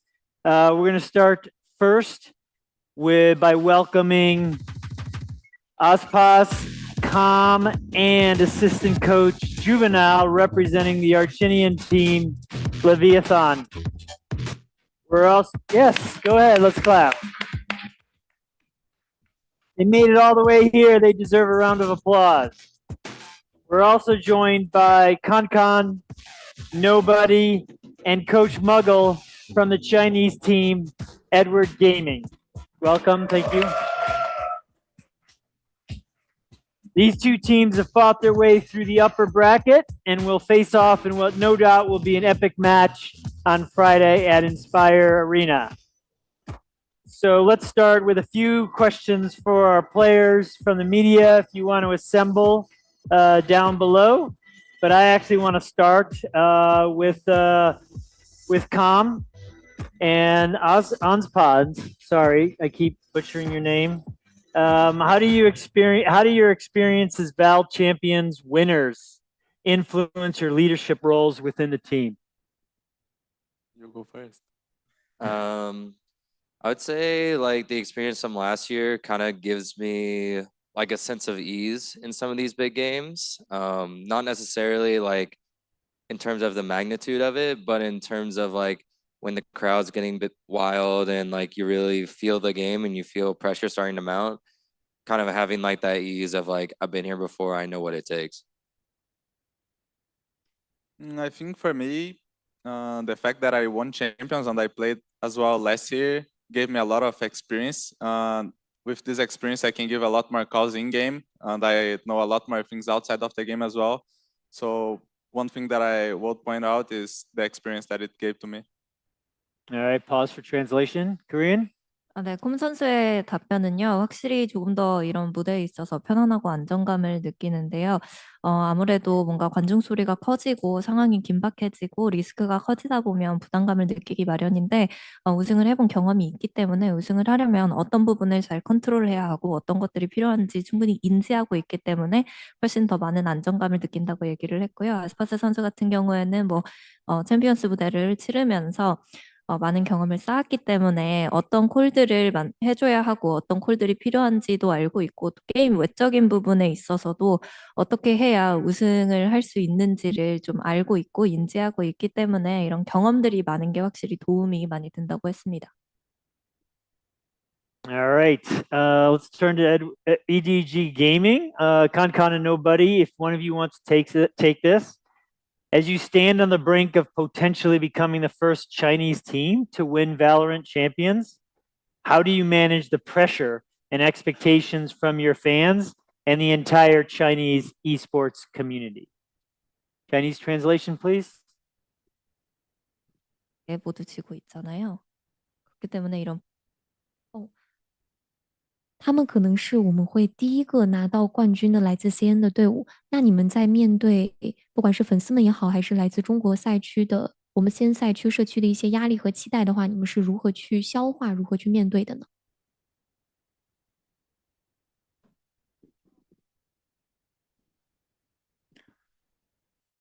我觉得就是一些期待和压力都是一些比较危险的信号吧。然后，不管是在比赛中还是在场外，都要尽量的去忽视掉这些东西。对于我自己来说，因为当你有期待和压力的时候，就是可能会导致在游戏里面的游戏方式会变得不一样吧，会变得比较如果你很想赢的时候，可能就发挥的反而没有那么好，所以我会尽量去忽视这些东西。我觉得话 Kankan, hold on a second. Do we do translation after that, or do we go right into Kankan's answer? Maybe I can translate first. Okay. Nobody said both expectation and process seems like a dangerous signal to me because no matter in the server or out of server, I will try to ignore those things because all the expectations and press seems like it will affect your form, affect your game content in the server. sometimes if you won't win so bad, turns out to the bad result. 就这个问题的话，我会更觉得是，我不希望把这种东西去强加于到自己身上。我觉得我现在就只需要做好我自己的东西，然后我们队伍只需要做好我们队伍就行了。我觉得往往越把这种东西看得越重，你越会形成一个负担。你形成了负担过后，你往往就达不到你自己想达到的那个高度。Kong said, I personally don't hope these kind of things will force me too much because I think we should just do our own thing. And as a team, we need to do well what we should do. Because sometimes if you think those things too important, is treated so important, sometimes it will turn to be a burden to you. Sometimes if you want it too much, I mean, you just be far away from your goal and your final result. Okay, we'll take a question from the remote media. Media within the park here, if you want to ask questions, make sure you queue up at the microphones right now. We're going to take 2 questions from the remote media first. Over to you, Juan.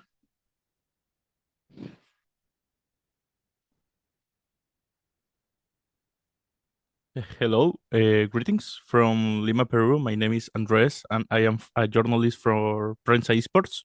And I have 2 questions for Com. Com, I remember seeing a video from Leviatán that showed that you were taking your Champions 2023 championship ring with you. If you reach the final, would you take this ring with you? And if possible, would you play wearing this ring? If we make finals, I don't think I would bring the ring with me, to be honest.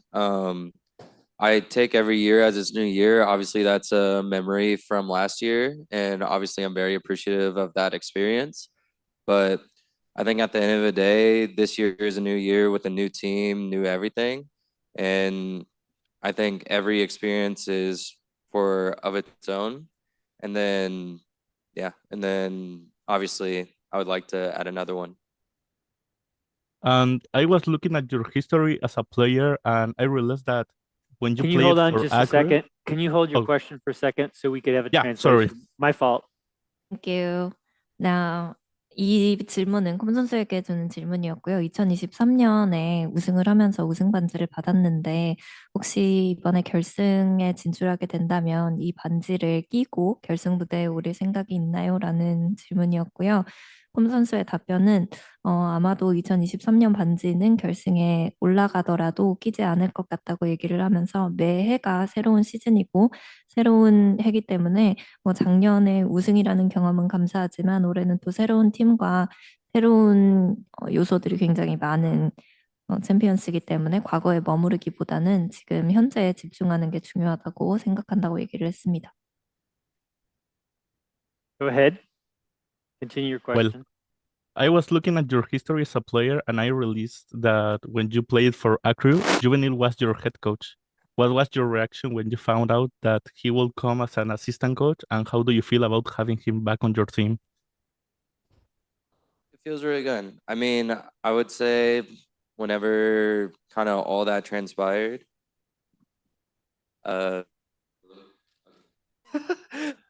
whenever all that kind of happened, and we were looking for an assistant coach at that time, whenever his name was brought up, I was pretty happy because I've worked with him before, obviously on a crew, and we went on a pretty big win streak. And yeah, it's just nice to have like not only a coach but a friend in the team that I can always like trust.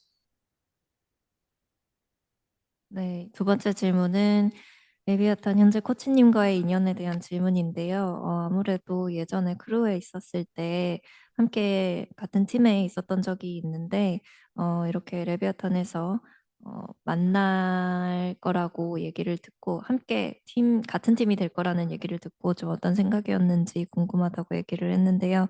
콤 선수의 답변은 아무래도 크루에서 인연이 있었고 또 좋은 기억이었기 때문에 항상 이 현재 코치님의 이름이 언급될 때마다 굉장히 기뻤다고 얘기를 하면서 좀 팀의 코치뿐만 아니라 코치님과 동시에 친구를 같이 이렇게 가질 수 있다는 것에 대해서 굉장히 감사하고 있다고 얘기를 했습니다. We'll take another question from Zoom from our global media, and then we have a question here in the arena that will follow. Go ahead, Juan. Open it up. Good morning to everybody present. My name is Brian Francis from esports.net. My question is for Leviatán right here, or any other player that the coach can answer this. In this tournament, you all have had a seemingly a flawless run, but the only team that you lost to was a team that was Trace Esports. That is a team from the VCT CN. Now you all are facing Edward Gaming in the upper bracket finals as well. Going into this game, how does it make you all feel that, or do you all feel like the CN or like the China playstyle could be something that you all have to deal with again? And this time, do you feel like you're ready to combat it? Honestly, I feel like Trace played really, really well. And it was more so that we played bad on top of that, and less so that it was the China region, because I would say Trace probably plays differently than the rest of the Chinese teams at this event, honestly. So it's less so the region thing and more so, like I said, they were playing really well and we were playing bad. As far as EDG, I mean, we know they're really good and they made it here for a reason. So it should be an exciting match. 질문은 일단 레비아탄이 트레이스 e스포츠에게 패배를 겪은 것 외로는 상당히 좋은 성적을 거두고 이렇게 인스파이어로 향하게 됐는데 EDG는 트레이스 e스포츠를 많이 이기기도 했고 거기다가 또 같은 중국 권역 팀이잖아요. 뭔가 EDG를 상대할 때 있어서 조금 플레이 스타일을 많이 신경을 써야 할 것 같은지 그리고 승리를 위해서 좀 어떤 부분을 조심해야 될 것 같은지에 대한 질문이었고요. 여기에 대답은 먼저 트레이스 e스포츠와의 경기에서는 트레이스가 그날 잘하기도 했지만 레비아탄도 저점이었기 때문에 좀 패배가 있었던 것 같고 그리고 사실 EDG와 트레이스를 같은 중국 팀이라고 보기에는 트레이스 e스포츠의 스타일이 좀 다른 중국 권역에 있는 팀들과는 많이 다르기 때문에 지역적 특성 이 이번 매치업에 있어서 많이 영향을 줄 거라고는 생각하지 않는다고 얘기를 했습니다. 워낙 트레이스와 그 EDG가 스타일이 많이 다르고 트레이스와 중국 번역의 팀들의 스타일이 다르기 때문에 그리고 그때 경기는 아무래도 컨디션 차이가 많이 났던 경기였기 때문에 그런 식으로 좀 바라볼 수 있었던 경기고요. EDG도 충분히 여기까지 올라올 저력을 보여줬고 또 증명해냈던 팀이기 때문에 좀 재밌는 경기고 그리고 치열한 경기가 준비돼 있을 것 같다고 얘기합니다. Next question here in the arena. 你好，这里是静和。我这个问题想问康康。有外界有一种观点认为，康康你的个人风格相比去年东京大师赛的时候，整体变得没有那么锋利了。所以你觉得这种变化是有真实的发生在你的身上吗？或者是这种变化什么样给你带来这种变化，以及这种变化对于整个 EDG 的团队来说，会有怎么样的一个影响呢？我觉得我现在的打法依旧很锋利，只是在锋利的基础上掺杂了更多的团队性吧。因为我觉得我现在的队友们跟我的教练跟我的团队都值得我信赖，所以说我不需要去站出来做那么多英雄主义的事情，所以说我就觉得我可以做更团队的一个决斗，然后我也能够在这个团队里面发挥到更大的作用。谢谢。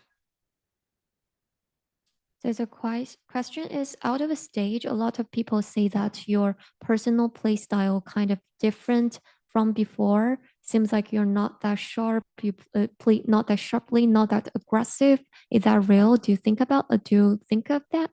And if it's real, why? And do you think it have any change to your team? And Kangkang's answer was that I think my play style is still the same as before. But I'm just more play with the team right now, more play with our teamwork and synergy. And because all of my team members and my coaches always me to trust. And in that way, it seems like I don't need to be the one and only hero in the team. So I can be a duelist who can play with wonderful teamwork with my team. And it seems like it will help us to improve more. 캉캉 선수에게 돌아간 질문은 좀 개인적으로 플레이 스타일에 많은 변화가 예전에 비해서 있는 것 같다는 평가가 있는데 요즘에는 덜 공격적이고 좀 무리하는 플레이가 덜 나온다는 것 같다는 평가가 있습니다. 여기에 캉캉 선수는 동의하는지 그리고 동의한다면 왜 그런 것 같은지 궁금하다는 질문이었는데요. 캉캉 선수의 대답은 개인적인 스타일은 똑같은 것 같다고 느끼고 다만 달라진 것이 있다면 조금 더 팀게임 위주로 풀어나가려고 노력을 하고 있다고 얘기를 하고 워낙 팀과 그리고 코칭 스태프가 서로를 믿고 있기 때문에 캉캉 선수가 사실 혼자 나가서 캐리를 해야 하는 부담감과 의무감은 없기 때문에 좀 더 팀게임까지 잘할 수 있는 타격대로 좀 플레이하려는 그런 의도가 있다고 얘기를 했습니다.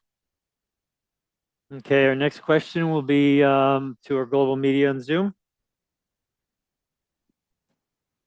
Hello, my name is Sierra Orzobi, a freelance commentator, and my question is to either Kang Kang or nobody. Last year at VCT Champions, you were knocked to the lower bracket by Evil Geniuses after the upper bracket quarterfinals, and now you're facing against Com again, the only defending EG member here in Seoul. I know Com just said he treats each year a season independently, but how does that make this match feel like redemption in any way for you guys, or what are your thoughts on this player rematch? 这个问题康康和 Nobody 都可以回答。那其实在去年的冠军赛的时候，我们是在败者组嘛，很遗憾的时候，当时是没有能够成功的能够继续下去，能够进入到我们最后决赛的这些部分。那其实在今年我们对阵到利维坦，其实又是再次面对到了 Com 选手嘛。其实像他刚刚就提到说，他会把去年的一个经验和今年都给分开。那对于你们来说，你们是怎么看待的吗？尤其是你们在又同样的面对到了同一名选手的这种情况之下。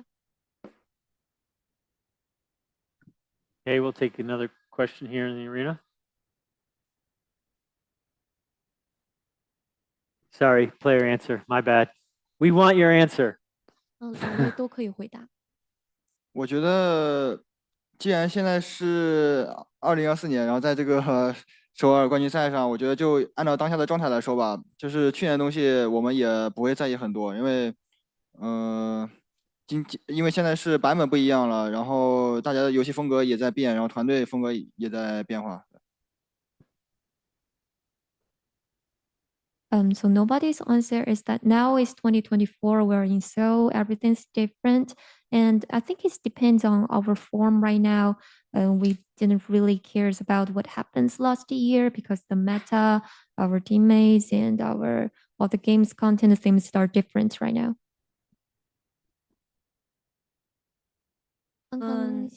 는 작년에 챔피언스에서는 EDG가 이지에게 패배하면서 하위조로 내려갔는데 answer this question or not?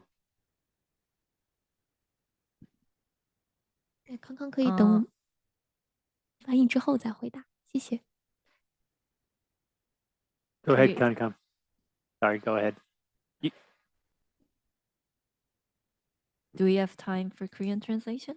Yes. Okay, good. Can we open it up?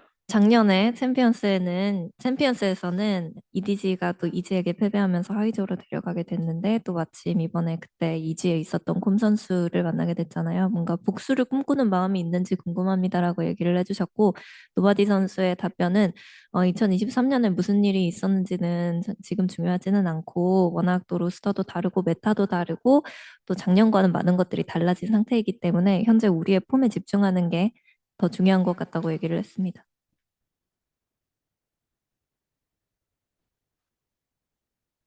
Kankan, did you want to answer? I think he's opening his mind. Yeah. Okay. Same. Next question. 안녕하세요. 콤 선수에게 질문드리고 싶습니다.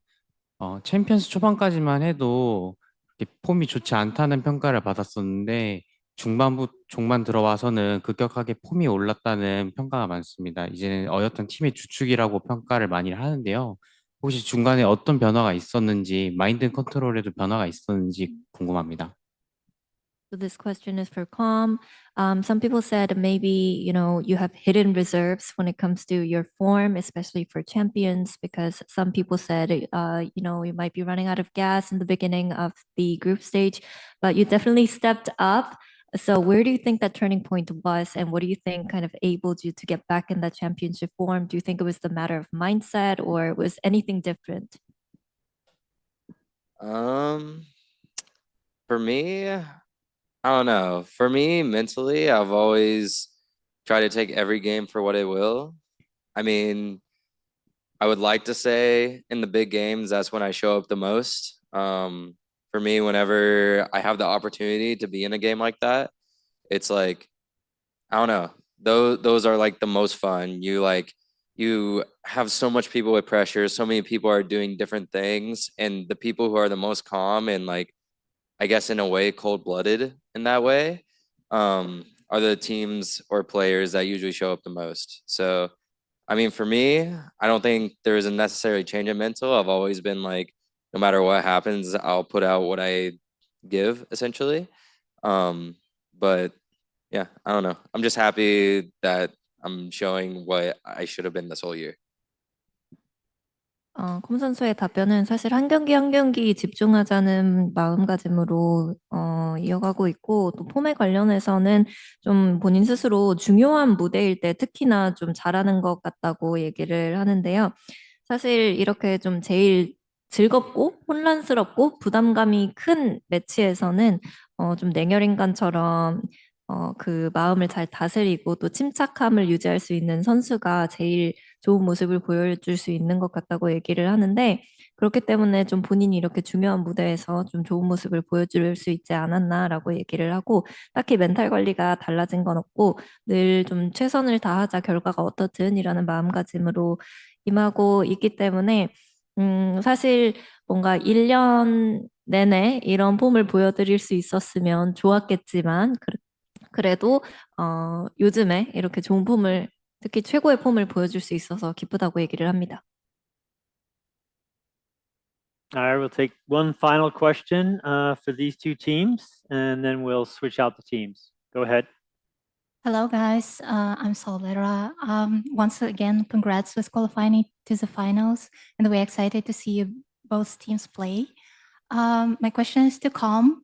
I met your father at the arena, and we've been talking about your journey in Korea, and Champions this year gave you this wonderful opportunity to reconnect with your Korean heritage. So I was curious, how was it for you on a professional and personal level? Did you find any new motivation, and how comfortable you feel on a home ground? Thank you. Yeah, I mean, it's been really nice because last year I was in LA, so it was for the most part, like, I guess that's like my first home, I would say. And then now I'm in Korea, which is technically my second home because I'm half American, half Korean. But yeah, it's been really nice to like obviously see my family here. I haven't seen them in, well, I saw them a little bit 2 years ago, but this is my first time seeing everyone in 10 years. So being around them and they're honestly like their humbleness and their infectious energy is like honestly super nice, and I'll always be appreciative of coming from a Korean like family as well. And yeah, I mean, being here, being in front of like all the Korean fans and stuff, and you know, it just feels like kind of a storyline that kind of writes itself. I feel like you won new fans for you here. Thank you. Thank you. Translation? 네, 콤 선수를 향한 질문이었는데, 이 질문을 해주신 분이 아버지와 만나서 얘기를 좀 했었고, 또 콤 선수가 서울에서 어떤 시간을 보내고 있는지에 대해서 얘기를 나눌 수 있었는데, 아무래도 한국에 있는 친척들을 만나면서 좀 좋은 기회가 있었다고 얘기를 했습니다. 그렇기 때문에 뭔가 이번 서울에서 열리는 챔피언스는 콤 선수에게 프로로서 그리고 인간으로서 사람으로서 좀 어떤 영향을 줬는지에 대해서 물어봤고요. 콤 선수의 답변은 작년에 우승했을 때 LA는 콤 선수의 제1의 고향이었고, 또 이번에 한국은 제2의 고향이기 때문에 좀 편안함을 느끼고 있고, 그리고 친척이나 가족들을 좀 10년 만에 다 같이 볼 수 있었는데 좀 그분들한테서 많은 에너지를 얻었고 또 많은 것들을 배울 수 있었기 때문에 굉장히 좀 뜻깊은 시간이었다고 얘기를 합니다. All right, thank you guys for being here. Appreciate it. Good luck. Good luck to you both. Look forward to seeing that match. It's going to be a great match.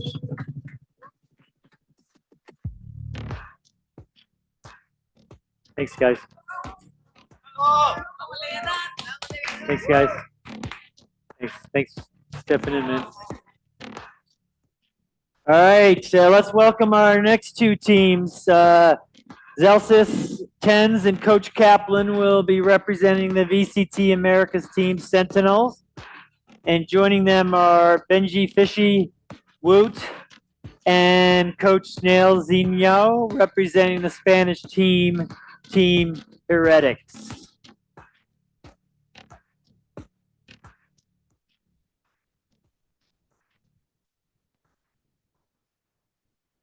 You have questions for either of these teams, come down to the microphone. And also raise your hand if you are interested in asking a question on Zoom.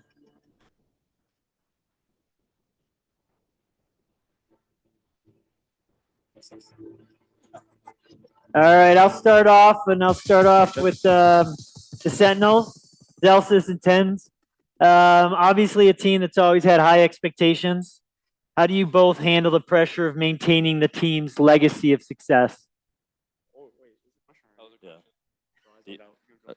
Well, considering this team fluked one Masters and then did nothing after that, and I had to come and save them, you know, the legacy starts with me, personally. What he said. Korean translation, please. 질문은 센티넬에게 드리는 질문인데 워낙 많은 기대를 받고 있고 또 워낙 좀 지켜야 할 유산이 있는 센티넬이기 때문에 좀 이런 부분을 어떻게 좀 좋은 흐름을 이어가려고 하고 있냐라는 질문이었고요. 뭔가 젤시스 선수의 답변은 올해 팀이 어떻게 하는지를 보면 마스터즈 이후에 좀 갑자기 나락으로 갔다가 다시 살아나는데 역시나 제가 좀 많이 필요한 것 같습니다라고 말을 했고 텐즈 선수도 동의한다고 얘기했습니다. All right, you can't judge this one, Zelsis. You are going to have to answer, which is 2 Masters, no champions yet. What are the key differences in your preparation and mindset for this final? Well, I only have 1 Masters, but the preparation is that we're Kaplan in the chocolate factory and we just have to keep on making chocolate and hope we win. I mean, I don't know the preparation differences from first Masters with the old Sentinels roster to now, but yeah, we're just putting in a lot of time scrimming, trying to make sure we're ironing out our mistakes, things like that. So yeah. 네, 젤시스 선수를 위한 질문이었는데요. 센티넬스가 이제 2개의 마스터즈 트로피가 있고 아직 챔피언스 트로피는 없기 때문에 여기에 대해서 어떻게 느끼고 있냐는 질문에 젤시스 선수는 저는 개인적으로는 마스터즈 우승 트로피를 딱 한 번 들어봤고 그게 올해인데 어찌됐든 저희가 챔피언스에 임하는 마음가짐은 뭐 카플란 감독과 공장에서 일하는 노예들 같은 비유를 해주셨거든요. 그래서 계속해서 뭔가 초콜릿을 만들려면은 초콜릿을 만드는 것처럼 끊임없이 스크림을 하고 뭔가 부족한 부분을 채워나가고 그리고 또 단단해지는 그런 연습들을 계속해서 하고 있다고 얘기합니다. Awesome. Let's go to our global audience and turn over the next 2 questions to Zoom. First question, please.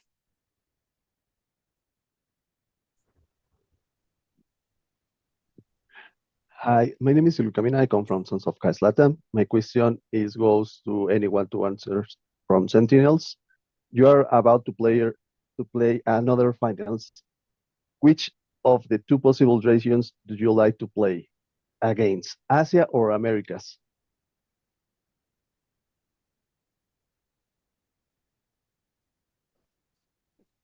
I think we would like to save the Americas team for a grand final. Because I think just having an Americas final would be kind of sick. Like the region just takes it home either way. So I think for me would be Americas. I think the most important thing for me is just focusing on our current match at the moment. That's a good answer. I agree. Translation? 네, 질문은 결승전에 올라간다면 아시아 팀 혹은 아메리카 팀 중에 어떤 팀을 만나고 싶냐는 질문이었고요. 여기에 젤시스 선수는 결승에서는 아메리카스 팀을 만나면 누가 이기든 내전에서 이기는 팀이 트로피를 가져가고 그래도 아메리카스 권역이 트로피를 가져가기 때문에 아메리카스 팀들끼리의 결승전이 이루어졌으면 좋겠다고 얘기를 했고 텐즈 선수 같은 경우에는 현재 주어진 경기에 집중을 하는 것이 더 좋겠다고 얘기를 했습니다. All right. Actually, Benji Fishy or Woot, if you want to answer this question, obviously, we're hearing from the Americas. You're representing Europe.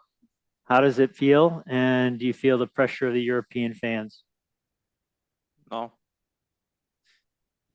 I mean, I don't think there's, I mean, we've dealt with like a lot more pressure. I feel like playing in Shanghai in front of that big audience was pretty, Yeah, I think well, I think we're used to it now. I'm not gonna lie, we have more fan base in Asia rather than Europe, so I'm feeling like in the home crowd. Nice. Translation, please, for the Asian fans. 일단 헤레틱스에게 가는 질문이었고요. 뭔가 유럽을 대표하는 유럽의 마지막 희망으로서 지금 챔피언스에 있는데 여기에 대한 부담감은 느끼지 않고 있나요? 아무래도 팬들도 많이 기대를 하고 있는 것 같은데 라고 얘기를 해주셨고 우즈 선수의 대답은 노였고요. 그리고 벤지피시 선수가 아무래도 상하이 때 이렇게 좀 큰 무대를 많이 겪어봤기 때문에 이제는 그런 부담감에는 익숙하고 여기에 우트 선수가 더했던 부분은 유럽보다는 아시아 쪽에서 좀 팬덤이 더 큰 것 같아가지고 여기서 사실 뭔가 홈 크라우드와 함께 경기를 치르는 것 같은 느낌이라고 얘기를 했습니다.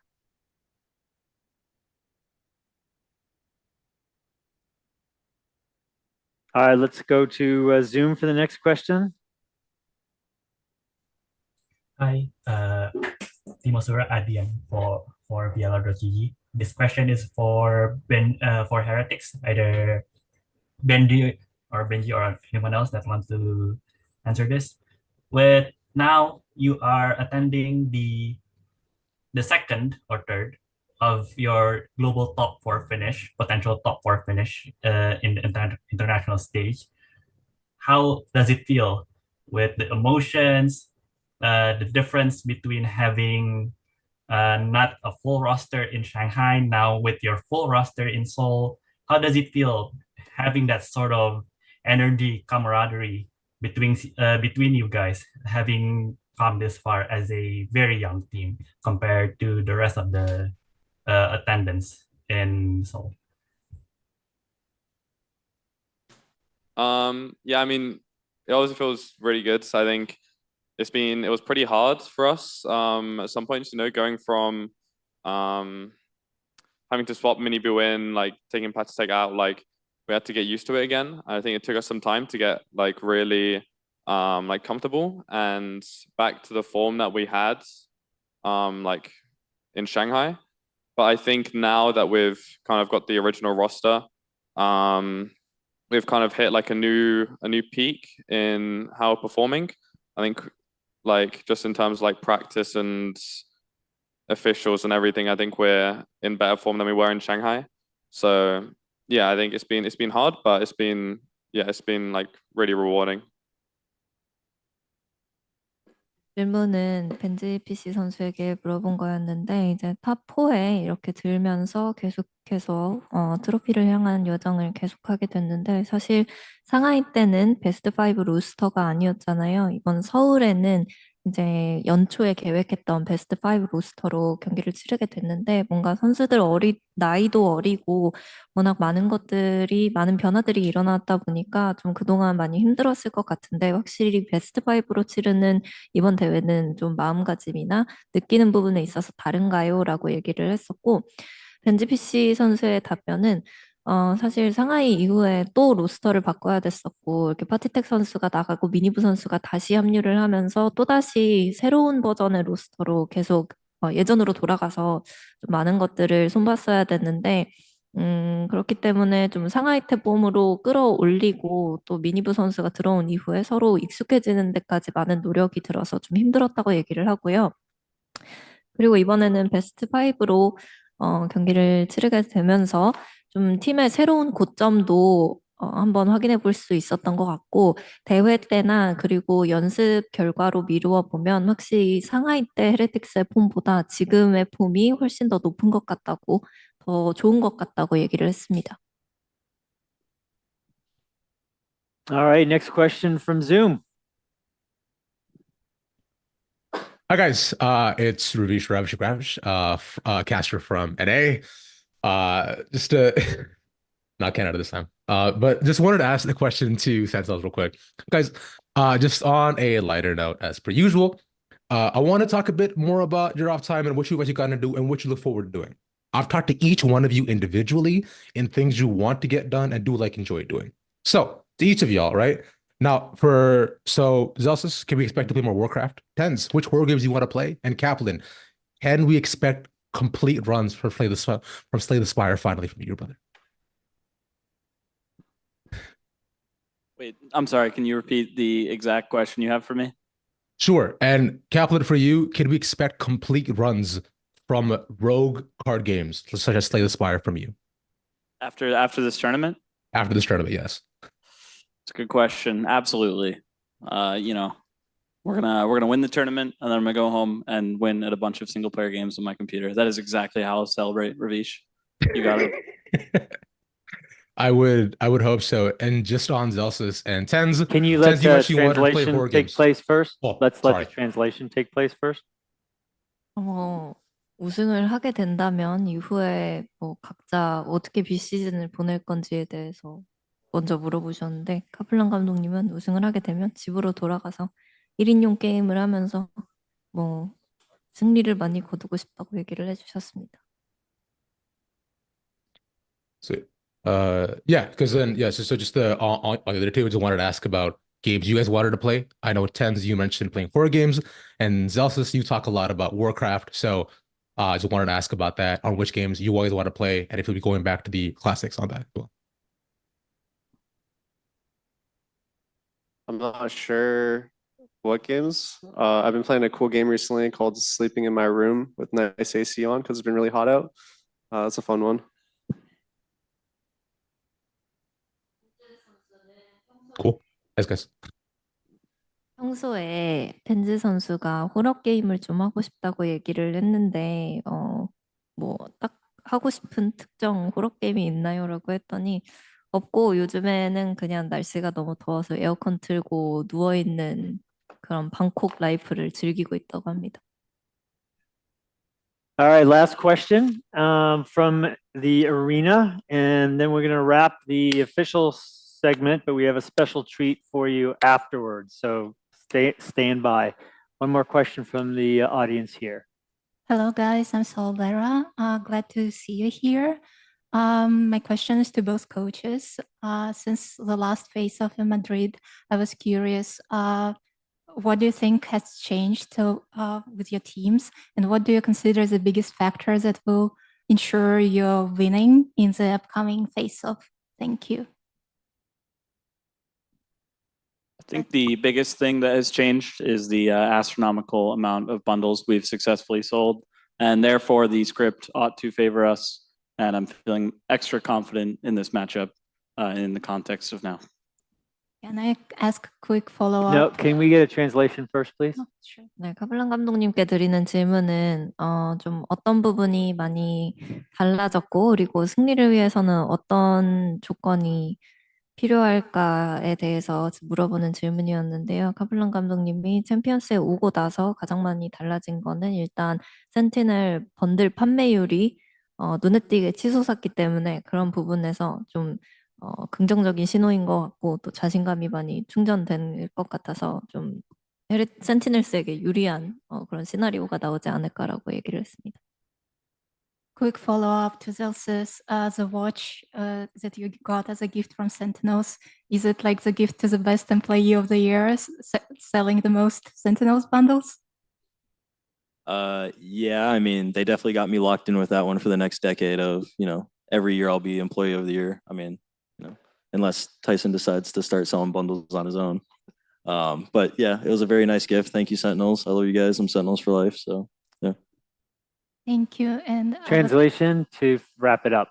and then we got to go. So 네, 젤시스 선수 최근 팀한테서 시계를 선물을 받았는데 이게 번들 판매율을 높이는데 많은 힘을 보태서 팀에서 상을 준 걸까요? 라고 얘기를 했었고 이 시계를 받은 이상 좀 노예 계약을 하게 된 것 같은데 어쨌든 받았으니까 더 번들을 열심히 팔 거고요. 그리고 매달 이달의 우수사원 이 되기 위해서 노력을 할 건데 뭐 텐즈 선수가 언제든지 뭔가 본인도 시계가 갖고 싶어서 번들을 팔게 된다면 좀 그때는 경쟁을 해야 될 것 같습니다라고 얘기했습니다.